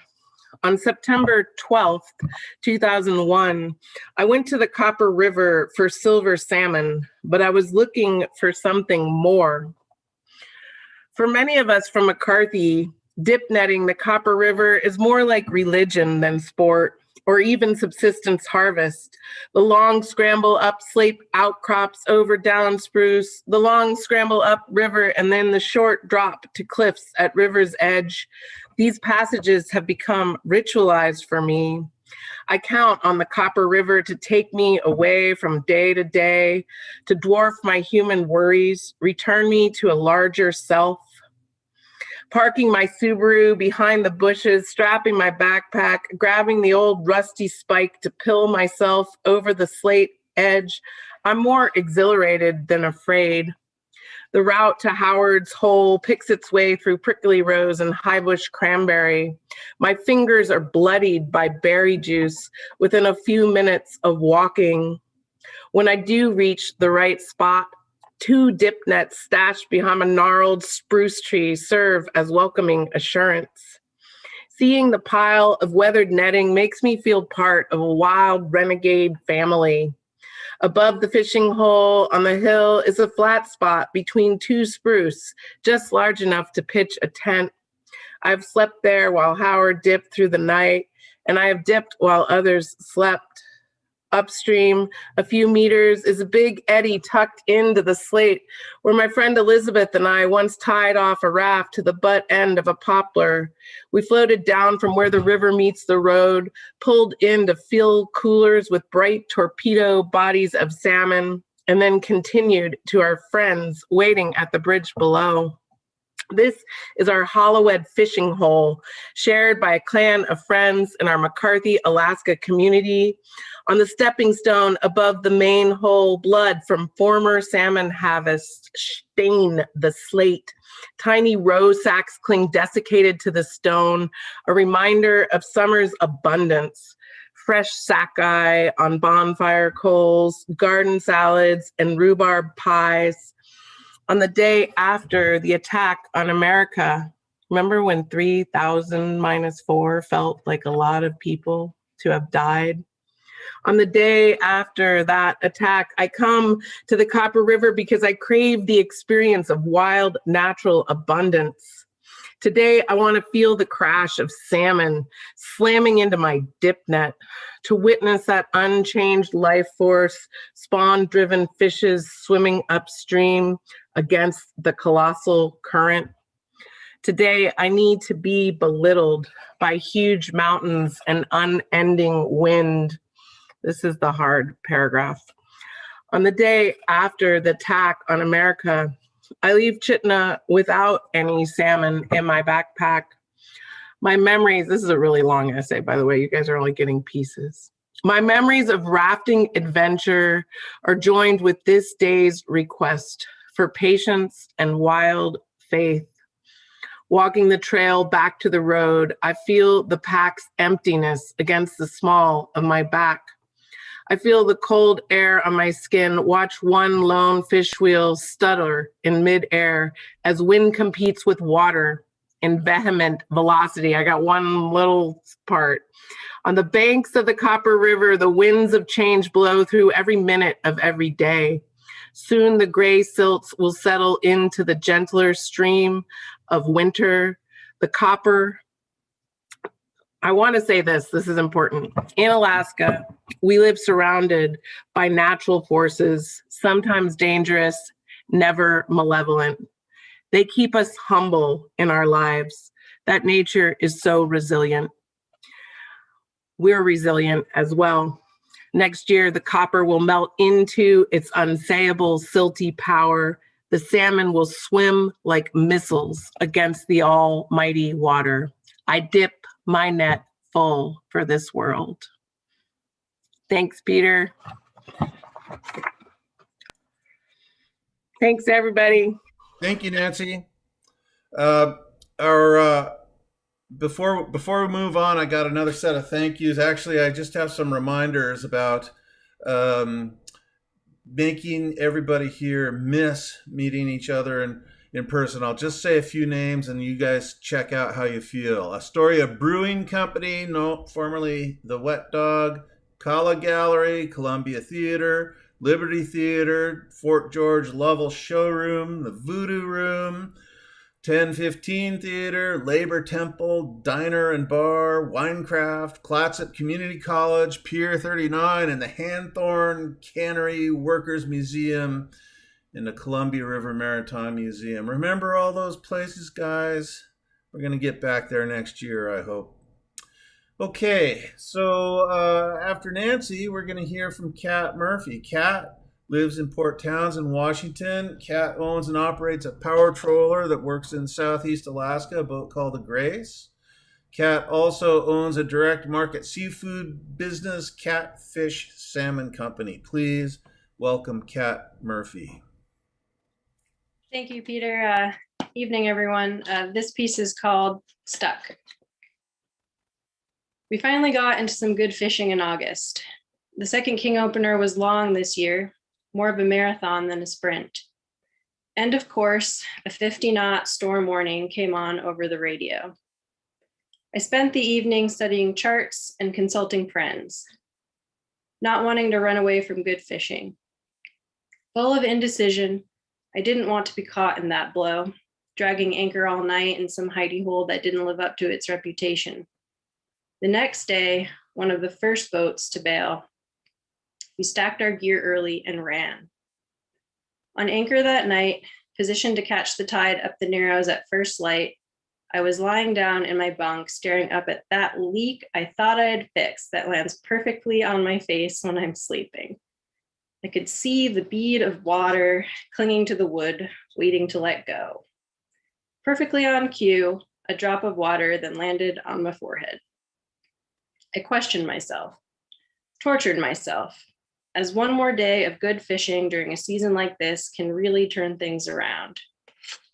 At times, my boat has made me feel free and powerful. Instead, I felt tired and cornered, scared to stay, frustrated to leave, frozen with indecision, stuck. This past year, I've been thinking a lot about the difference between being stuck, feeling stuck, and the places in between. My crew and I found ourselves stuck in Ketchikan last fall, waiting out a literal Arctic hurricane before we could cross Dixon Entrance. We drove down to Foggy Bay and bashing seas to anchor for the night. We woke up at 3 a.m. for the weather report, tucked our tails, and drove 6 hours back to town to wait it out in a torrential downpour of such magnitude that my running partner swore it was flattening the seas.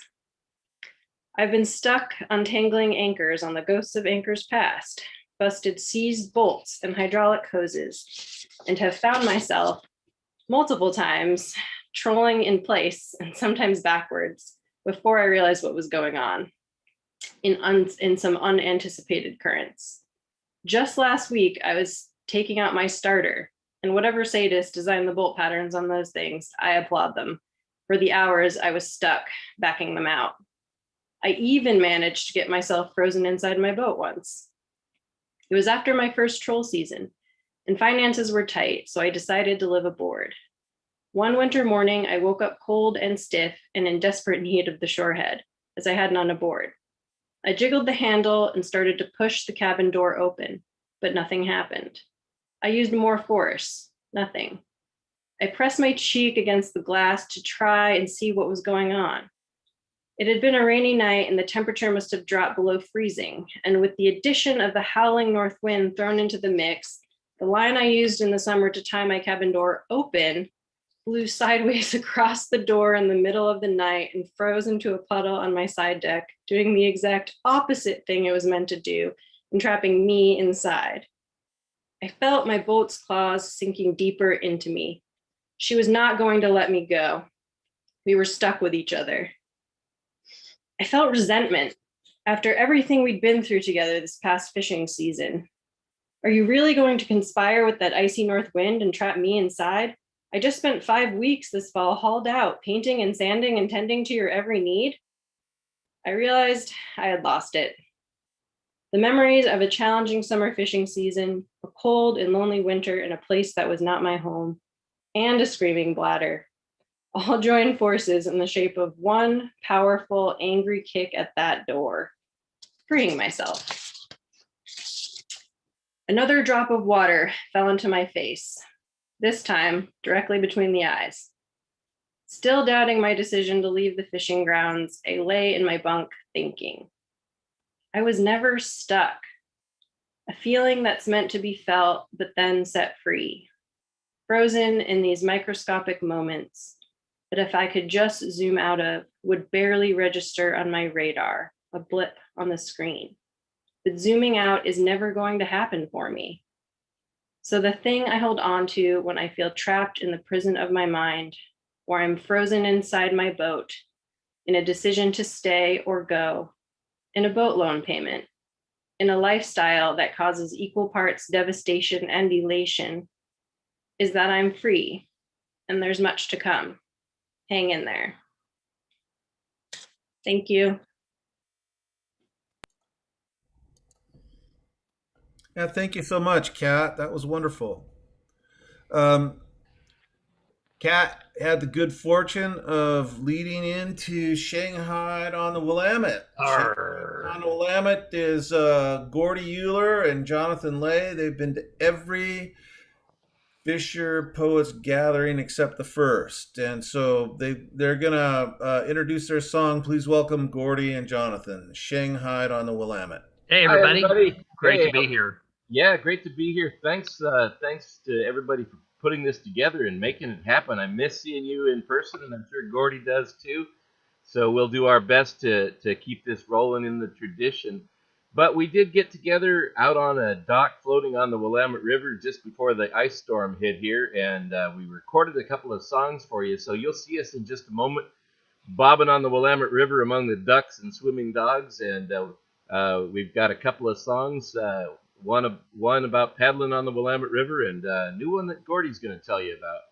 Yeah, we've been looking for a water skiing shanty, and there isn't one out there, so I wrote one. And I put the chorus to it in the chat so you could figure out what the words are. So without further ado, Shanghai on the Willamette, pre-recorded from Portland. All right, you ready? I'm ready. You ready? Here we go. Now, Captain Bligh, he was a fool because he treated his men so cruel. And then one day he said, for sport, the crew will row from starboard and port. With oar and sail, we can water ski all across the Pacific Sea. Bligh beat his men until they bled. Great discontent for old Bligh was bred. The crew took over to Bligh. They said, go row yourself until you're dead. Row, row just as fast as you can go. Put the muscles in your dorsal for power in the oar. So row, row just as fast as you can go. Now, Harlan and Samuelson rode to France. They loved the sea and its romance, but roaring to Valparaiso, Chile, with a rowboat full of booze seemed silly. And why march inland with an oar? Your boat is seaward of the shore. None of these ventures are as fun as water ski and in the sun. But to get the speed you need for towing depends on how many folks are rowing. Row, row just as fast as you can go. Put the muscles in your dorsal for power in the oar. So row, row just as fast as you can go. Now it's summertime, the sun will bake, the boat's hitched up, it's off to the lake. You just can't wait to get away, out on the water to ski and spray. An old May West so you won't get drowned, but your bathing suit just can't be found. Dad says, hey, we'll ski in the nude, but he can't start the Evinrude. The kids say, skip it, Dad, let's go, but you say, no, I'll ski, you row. Row, row just as fast as you can go. Put the muscles in your dorsal, put power in the arsal. Row, row just as fast as you can go. So skip the storm and skip the doubt. Don't run in circles, scream and shout. Don't say you're sick and go below. Grab an oar and start to row. The coxswain gives command to stroke. Blades through the water start to smoke. Pulling together is great. Admit it, just after the skier has just yelled it. Work is hard, the pay is scanty, but you gotta love a short stroke shanty. Row, row just as fast as you can go. Put the muscles in your dorsal, put power in the arsal. Row, row just as fast as you can go. Oh, you gotta row, row just as fast as you can go. Put the muscles in your dorsal, put power in the arsal. Row, row just as fast as you can go.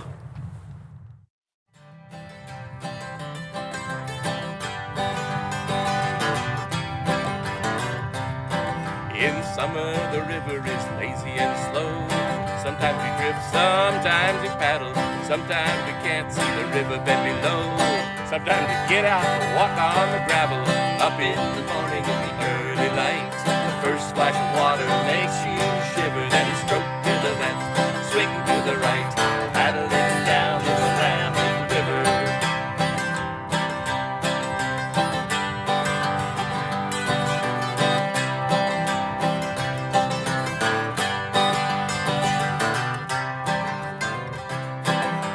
Up ahead and on the right, is that a blue heron or a driftwood? Then he takes wing with a choking cry when we get 50 feet from him. And it's up in the morning in the early light. The first splash of water makes you shiver. Then you stroke to the left, swing to the right, paddling down the Willamette River.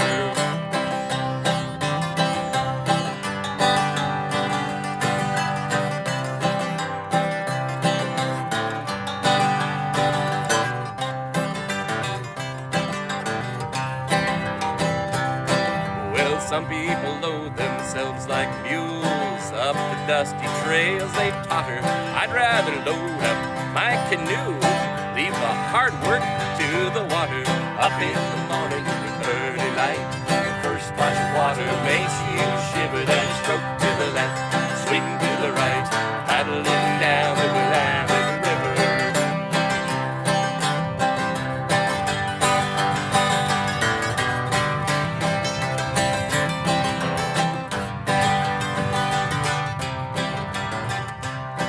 There's something about a river trip that clears your thoughts with the currents flowing. Gives you well or cares to slip, because the river always knows just where it's going. Up in the morning in the early light, the first splash of water makes you shiver. Then a stroke to the left, swing to the right, paddling down the Willamette River. Up in the morning in the early light, the first splash of water makes you shiver. Then a stroke to the left, swing to the right, paddling down the Willamette River.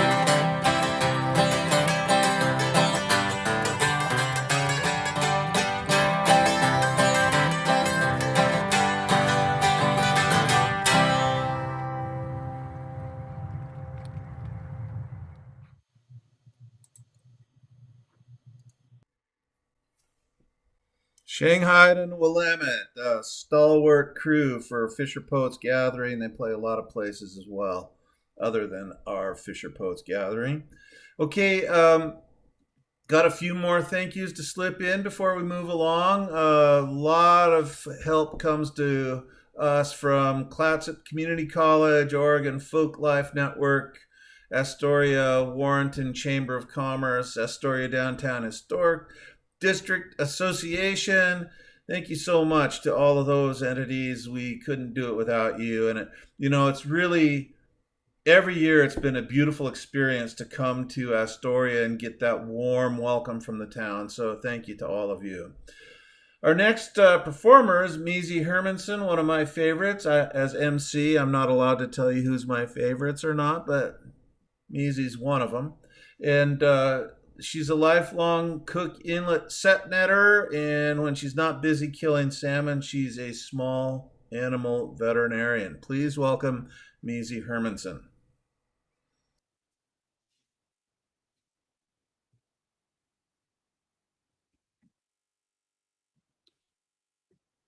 Can you guys hear me? Yep, you're on, Measy. Okay. You are called red, or sometimes blueback, my precious little sockeye. But that is not the Cook Inlet salmon I know.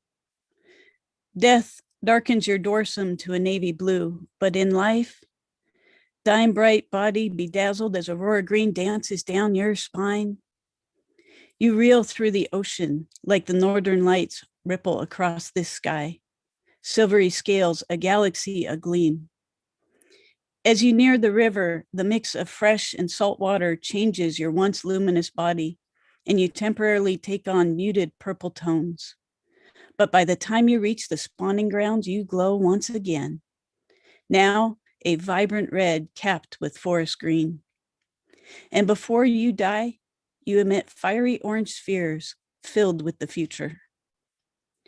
All the colors displayed throughout a lifetime, and we tend to narrow it to one. My splendid little sockeye, you are the supernova of the seas. This next one is called Not So Fast. The things you do without thinking, things you don't realize until you start fresh with green crew. And you have to break down the steps, then break them down further into smaller chunks, more precisely. People say, show, don't tell, but it is impossible not to do both. Arms spread apart, you pause for attention, then start in. Right hand over left, make a loop. You should say, take the free end, but no, you can't help yourself. Before you can pull it back, it pours forth like a wind-driven tide. There you stand with this young man, and as your hands move slowly but steadily, you hear the words spill out in accompaniment. The rabbit pops out of the hole and goes round the tree. That one for people who aren't relying on knots, that's about tying a bowline. I'm going to leave you with this one. It's about the first fish pick my dad carved for me when I was in early single digits, and I still have it. It's too dinky to be useful for anything, but it's a treasure. This one is called Tools of the Trade. Sometime after I was born, I learned to walk. And shortly after I learned to walk, I was given boots that fit and gloves that don't. This is the world out of which I was grown. When I started off, I was far from swift, with a fish pick honed from a piece of drift. The dull bent nail lashed with a whipping of twine. It was carved perfectly fit to fit this hand of mine. The deep red paint matched all those gills of the salmon I'd pick as I picked up skills. Dad made them custom. In my hand it stayed, became my first tool of the trade. Now, I'm all grown and my dad is gone, but in my life, he still lives on. And sometimes it's the little things you miss so much. Like that little red pick that you used to clutch. There's picks at the gear shed. They have them for sale, but you'll find out quick as one flies over the rail that the factory picks all sink like a stone. They don't float like the ones Dad lovingly honed. No, when you drop one, which you know you'll do, it'll sink out of sight down deep in the blue. Each one that goes sailing, caught up in the mesh, well, that's $7 sent to Bangladesh. I look back now on this life I've had. Nothing fit better than that pick, carved by my dad. And aren't we the same when you think it through? I'm carved original and so are you. Though the world tries to make us factory cut, here's the secret. You know what? Be the best yourself you can be. Not just another in the bin you see, for the world needs your heart as it is made. So do your best with your tools of the trade. Thank you to everyone who made this possible. This is awesome. Take care.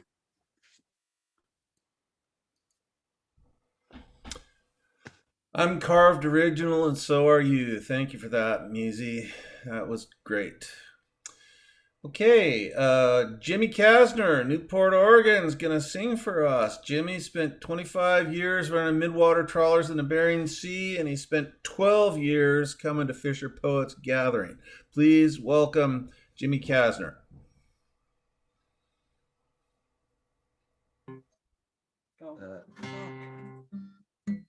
Start my video right there.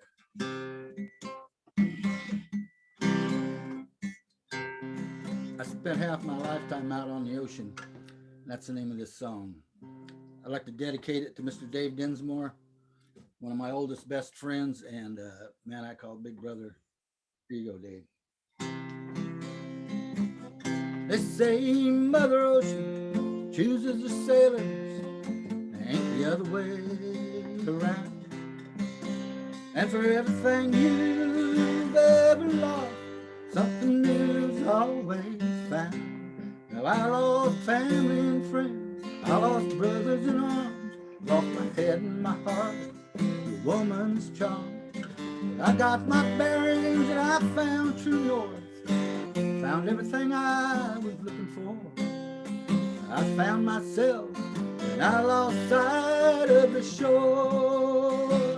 And I went out on the ocean, out on the sea, where the wind and the waves and the moon and the stars keep me company. Out on the ocean, on that wild deep blue sea. It's the only place in the world I've ever been free. I grew up a stranger on a farm far away from the sea. Always surprised at the smiling young cowboy staring back from the mirror at me.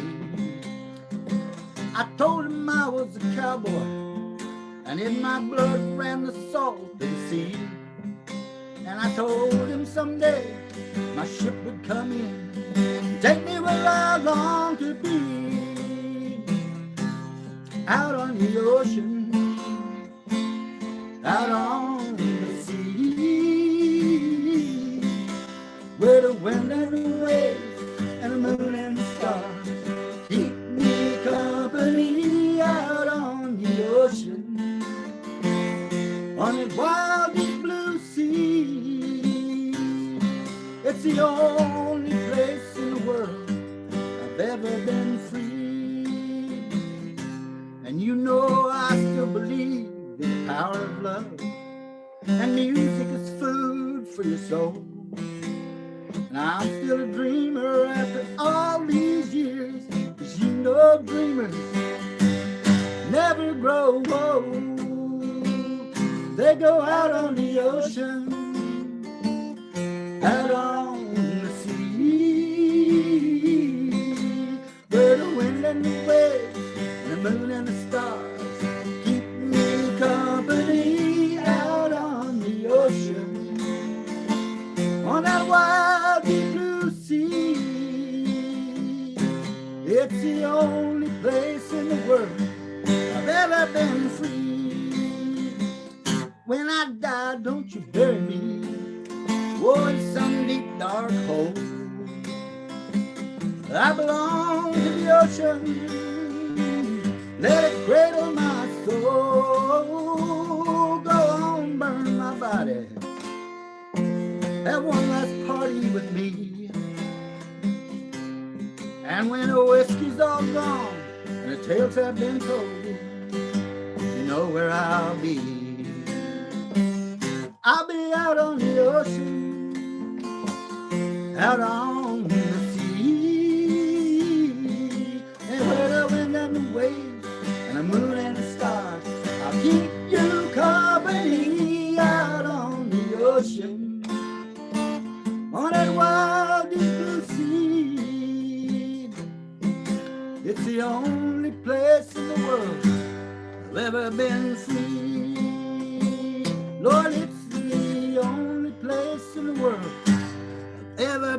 free. That was out on the ocean. Ooh. Thank you all. That was absolutely a wonderful evening. That's just been great. Really have enjoyed it. Thanks to everybody that put this thing together and making it happen. Thank you, Jimmy. I'm a big fan now. I haven't heard you before this particular Fisher Poets gathering, so a big treat for me. Okay, we've got a real Fisher Poets gathering stalwart next in the lineup. Our very own Joel Brady-Power, hailing from Bellingham, Washington. He's part of a team that runs Power Troller FV NERCA. Tella Adson is the other part. Joel's been working with that on that boat since before he could walk. I got permission from him to say that. So I did port sampling on that boat before Joel was born. I remember when that little kid showed up on the boat. So this is kind of cool for me. Please welcome to the microphone, Joel Brady-Power. Thanks, Peter. Yeah, and thanks to all of you out there participating in this experiment.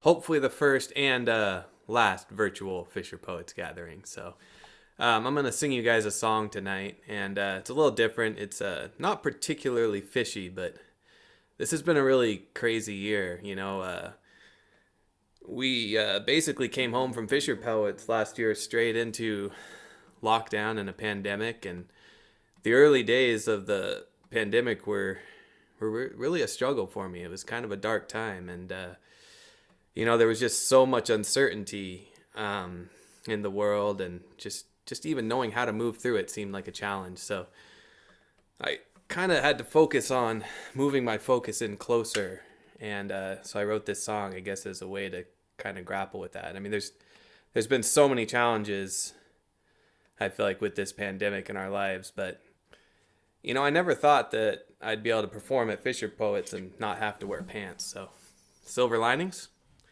This song is called Learning How to Swim.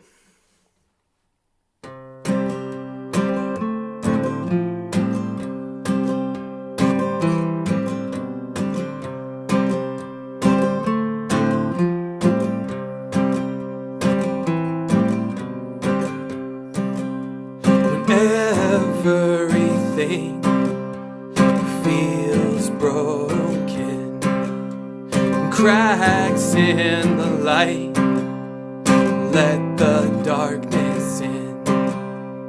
I watch the sun sink into the sea, hold tight the faith, she'll come back to me.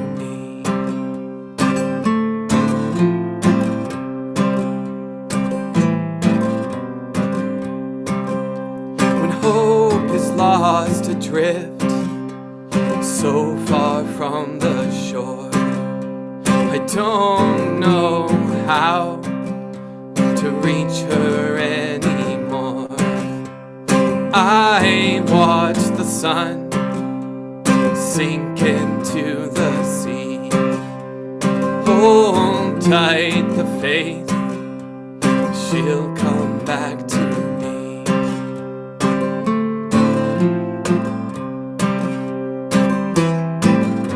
'Cause I want to believe the sun will rise again. Here in the moonlight, I'm learning how to swim.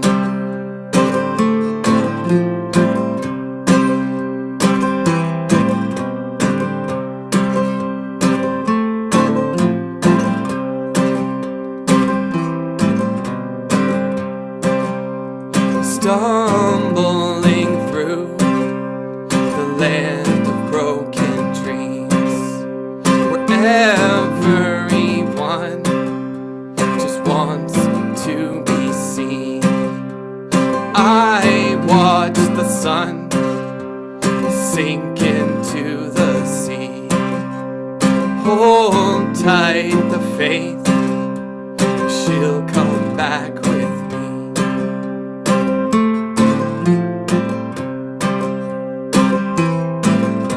'cause I want to believe the sun will rise again. Here in the moonlight, I'm learning how to swim. I'm learning how to swim.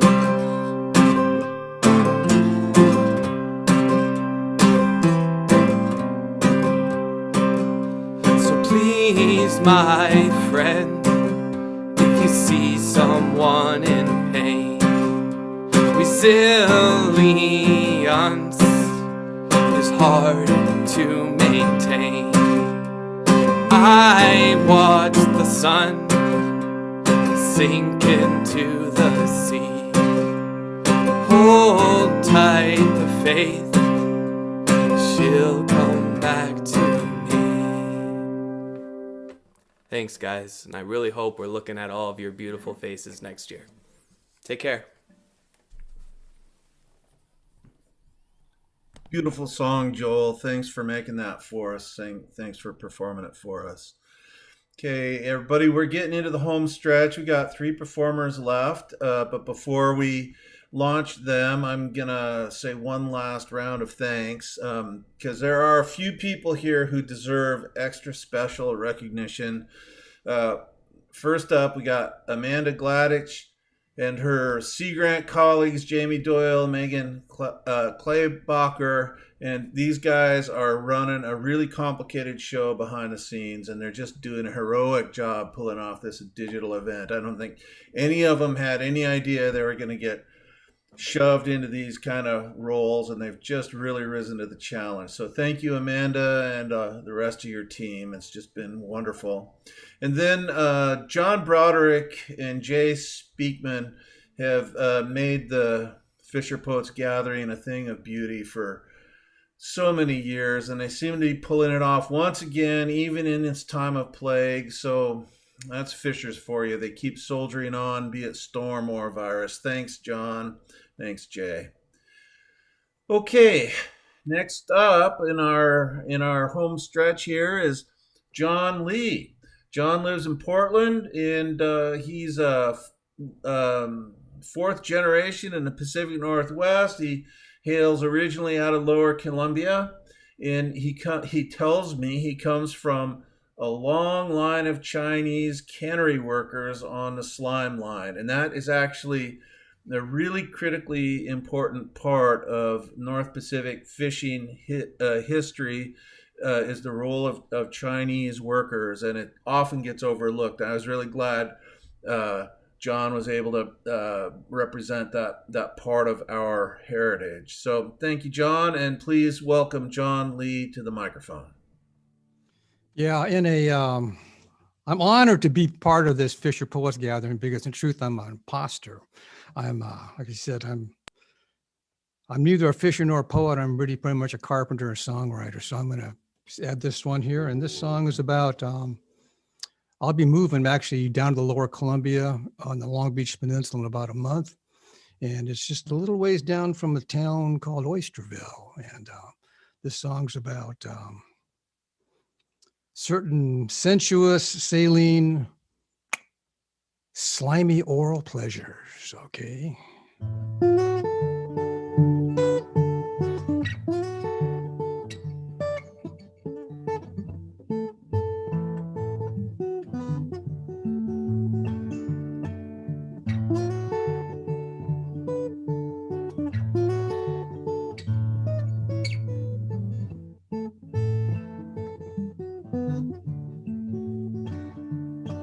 You can taste the ocean, taste the sea, taste that briny mystery. The wonders of the world just run through you and me. And deep within she holds a treasure, a poem of passion and perfect pleasure. Mother of pearl, please open wide. Show me what you got inside. And she says, suck me, shuck me, eat me raw. Tasty on the tongue, I'm easy on the jaw. Slurp it, slop it, slip it on the craw. Shuck me, suck me, eat me raw. See, I have traveled all around the world. I fell in love with a girl from Oysterville. She works by the water, she smells like the bay. She brings home a bushel at the end of the day. She's my ocean, I'm her sea. Love's just a briny mystery. I count my blessings, I bless my luck. My girl Pearl really loves to shuck. She says, shuck me, suck me, eat me raw. Tasty on the tongue, easy on the jaw. Slurp it, slop it, slip it on your craw. Shuck me, suck me, eat me raw.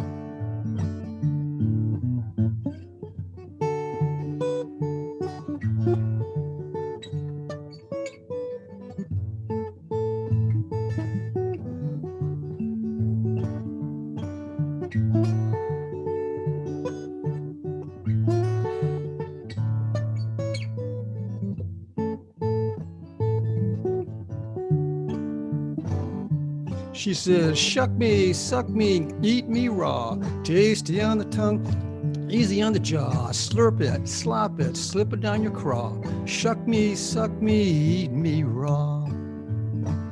Well, you can taste the ocean, taste the sea. Taste that briny mystery. The wonders of the world just run through you and me. She's my ocean, I'm her sea. Love's just a briny mystery. I count my blessings, I bless my luck. My girl Pearl really loves to shuck. She says, shuck me, suck me, eat me raw. Tasty on the tongue, easy on the jaw. Slurp it, slop it, slip it down your craw. Shuck me, suck me, eat me raw. She says, shuck me, suck me, eat me raw. Tasty on the tongue, easy on the jaw. Slurp it, slop it, slip it down your craw. Shuck me, suck me, eat me.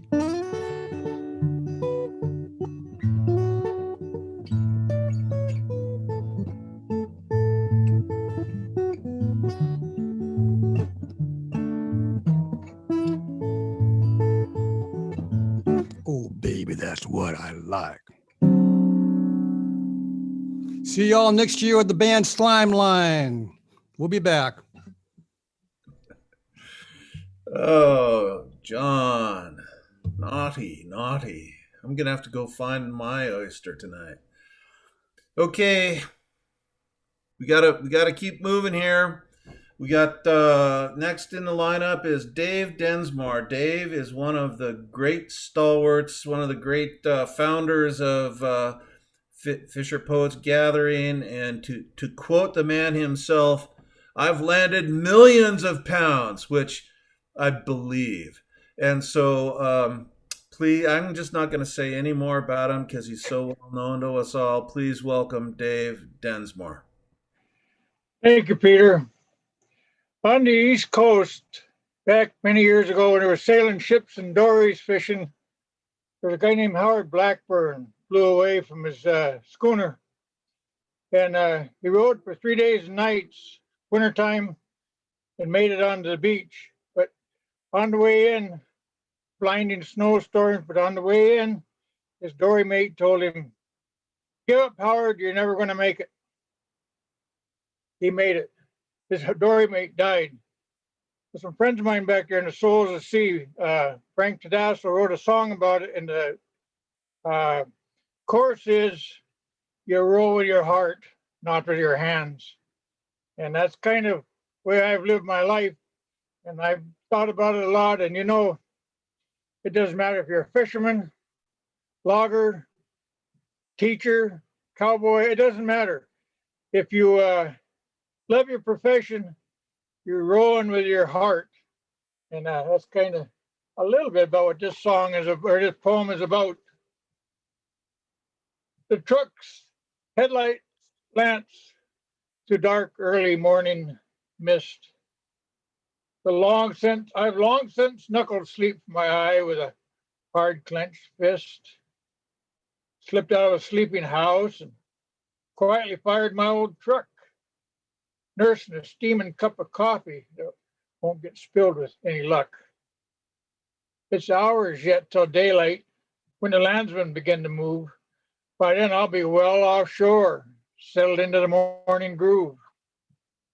Parking lot's empty, except for one quietly idling car.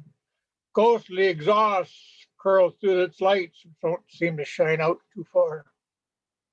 Suppose he's saying goodbye to his wife. Got up to bring him here. Guess they just can't afford 2 rigs. Scarce money comes too dear. My boat is silently waiting, an old and trusted friend. Been doing this for so long, can't imagine it'll ever end.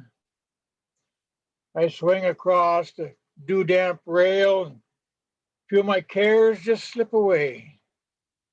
Why I feel such a part of her is hard for me to say. The engine rumbles softly, feels like the beating of her heart. Check the glow of her running lights, gleaming through the dark. Start that first pot of coffee and linger by stove's friendly heat. Once again, becoming one with this boat as I absorb the engine's beat.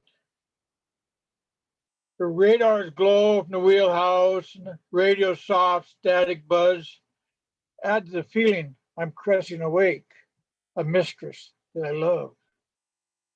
Yes, I love those early morning starts, but some think it much too early to show a spark. But I love the promise of a new day when I'm leaving in the dark. Well, the off season can be rough. Inactivity and short funds compound the strain. Harsh words and harsher feelings escalate like a runaway train. Till finally it comes down to, I don't want you here no more. So I pack my gear, gather my stuff, and head on out the door. They say it's darkest before the dawn, and that certainly does hold true. But there's promise of a new day when that young sun comes burning through. Well, I guess I'll be living on the boat, though that prospect's not too stark. Nothing new, just once again, I'm leaving in the dark. This last verse, this last poem, a few years ago, somebody came up to me in Kodiak and said, we've been thinking and figuring, and we think you're the oldest working seine skipper on the island. I was kind of surprised because just a very few years ago, I was the youngest skiff man. I was 12 years old, and the cannery tried to run me off the boat, and the skipper said, he goes, we all go, where you want your boat? I stayed. Bought my first boat when I was 13, and when I was 23, I was running king crab boats in the Bering Sea. I fished from California to the Bering Sea all up and down. So, but thinking about that, well, I decided this little poem come to mind, and I want to dedicate it to all my peers, my age. Some are retired, some are thinking about retiring, and some like me think retirement is an obscene word that shouldn't be uttered in public. It's simply called As the Net Slipped Off the Stern. I've lived my life on deck and bridge, from water watched the seasons turn. So many changes come and gone as the net slipped off the stern. I once was young and bulletproof, the fallacy I'd yet to learn. But time flew by on silent wings as the net slipped off the stern. Loves have come and loves have gone. Though I never meant to burn, yet changes came unbidden as the net slipped off the stern. Children came, grew, and left. That love I never meant to spurn, just lived my life as best I could as the net slipped off the stern. Slipped from youth through middle age, but there's still much for which I yearn. But time's catching up, and I'm growing old as the net slips off the stern. Yes, I've spun up my life on a pitching deck and watched as life's seasons turn. So many changes come and gone as the net slips off the stern. Thank you. Thank you to everybody. Peter, you're up next. I'm out. That was awesome, Dave. Always glad to hear your work. And I'm glad you ran through some of those fisheries. I mean, you have covered a lot of ground, man. Yes, I am up next. I'm the last performer for the evening. And just to tell you a little bit about myself, I'm a retired fisheries scientist, and my whole career was spent catching and counting fish in the North Pacific and Bering Sea. And we use the data to estimate annual quotas, bottom fish, ground fish. So it's been my privilege to spend years of my life working in close partnership with fishers, from the back deck up to the wheelhouse. And the best work I've ever done was in the winters. I spent cod pot fishing in the Bering Sea, Unimak Pass up to Amac. And this poem comes out of those experiences. Just to warn you, this poem has some real pain in it. I believe that when we look right at uncomfortable or ugly things, if we don't turn away, we might find our way to beauty. And so in that spirit, I tried to make this poem as true as I could, even though it's fiction. So you might notice these terms, mild steel, and that's what the frames of crab pots are made of. And fulmar is a very common offshore seabird. It's my favorite bird, in fact. This is called Lullaby in Stormlight. I have heard the slamming of hatches. I have witnessed the railman's grunt and heave. I have stood by while my deck boss catches our chief in his arms, too drunk to leave the elbow room on his own. I've staggered under the weight of a young deck ape who'd mourned his divorce with vodka, then tried to bugger an obese and weathered whore, her scorn for his failure crowning him like Jesus. I have seen stormlight burn black as a Bible, an illuminating darkness, its locus the eye of a lone sailor unable to look away. I've listened while screamer captains ream their boys on deck. I have lifted my eyes to the wheelhouse high among fulmars, while a skipper on the loud hailer riffed hard and long on themes conceived in anger. Purified by wind, assayed by fatigue, a fierce language has pierced my ears, drawn thin syllables of labor and hurry, of danger and fear, of rage and despair in God's worst place in creation to be alone, where sailors groan in their sleep, piled up like puppies while we steam down to the next string of pots, their slickers cinched tight to their chins, hoods up, rain pants taped snug about their boots, slumber come quicker than God's wrath, or gales, or a captain's rant, tossed in exhaustion's odd dreams. I have been lulled by the slamming of mild steel. I have learned fear as the barometer plummets. Gulls have shat on the hood of my foul weather gear. The deck boss has poured me my coffee. The chief has lit a cigarette and leaned back and drawled. Gruffly, the railman has offered me a seat in the doghouse. Green water has broken across deck, and we wait. God hath spoken. The whole ocean shivers, heaped in our rain gear until the storm abates. We sleep while our vessel booms and quivers. Okay, you guys survived that one. That's it. That's the show. Thank you for coming tonight. It's been a beautiful evening. I'm so grateful that we got to have a digital Fisher Poet gathering during this pandemic. But I can speak for all the Fisher Poets. We really miss you who are out in the audience. You are the best part of the show for us. And we thank you for making your way to join us in these exceedingly weird times.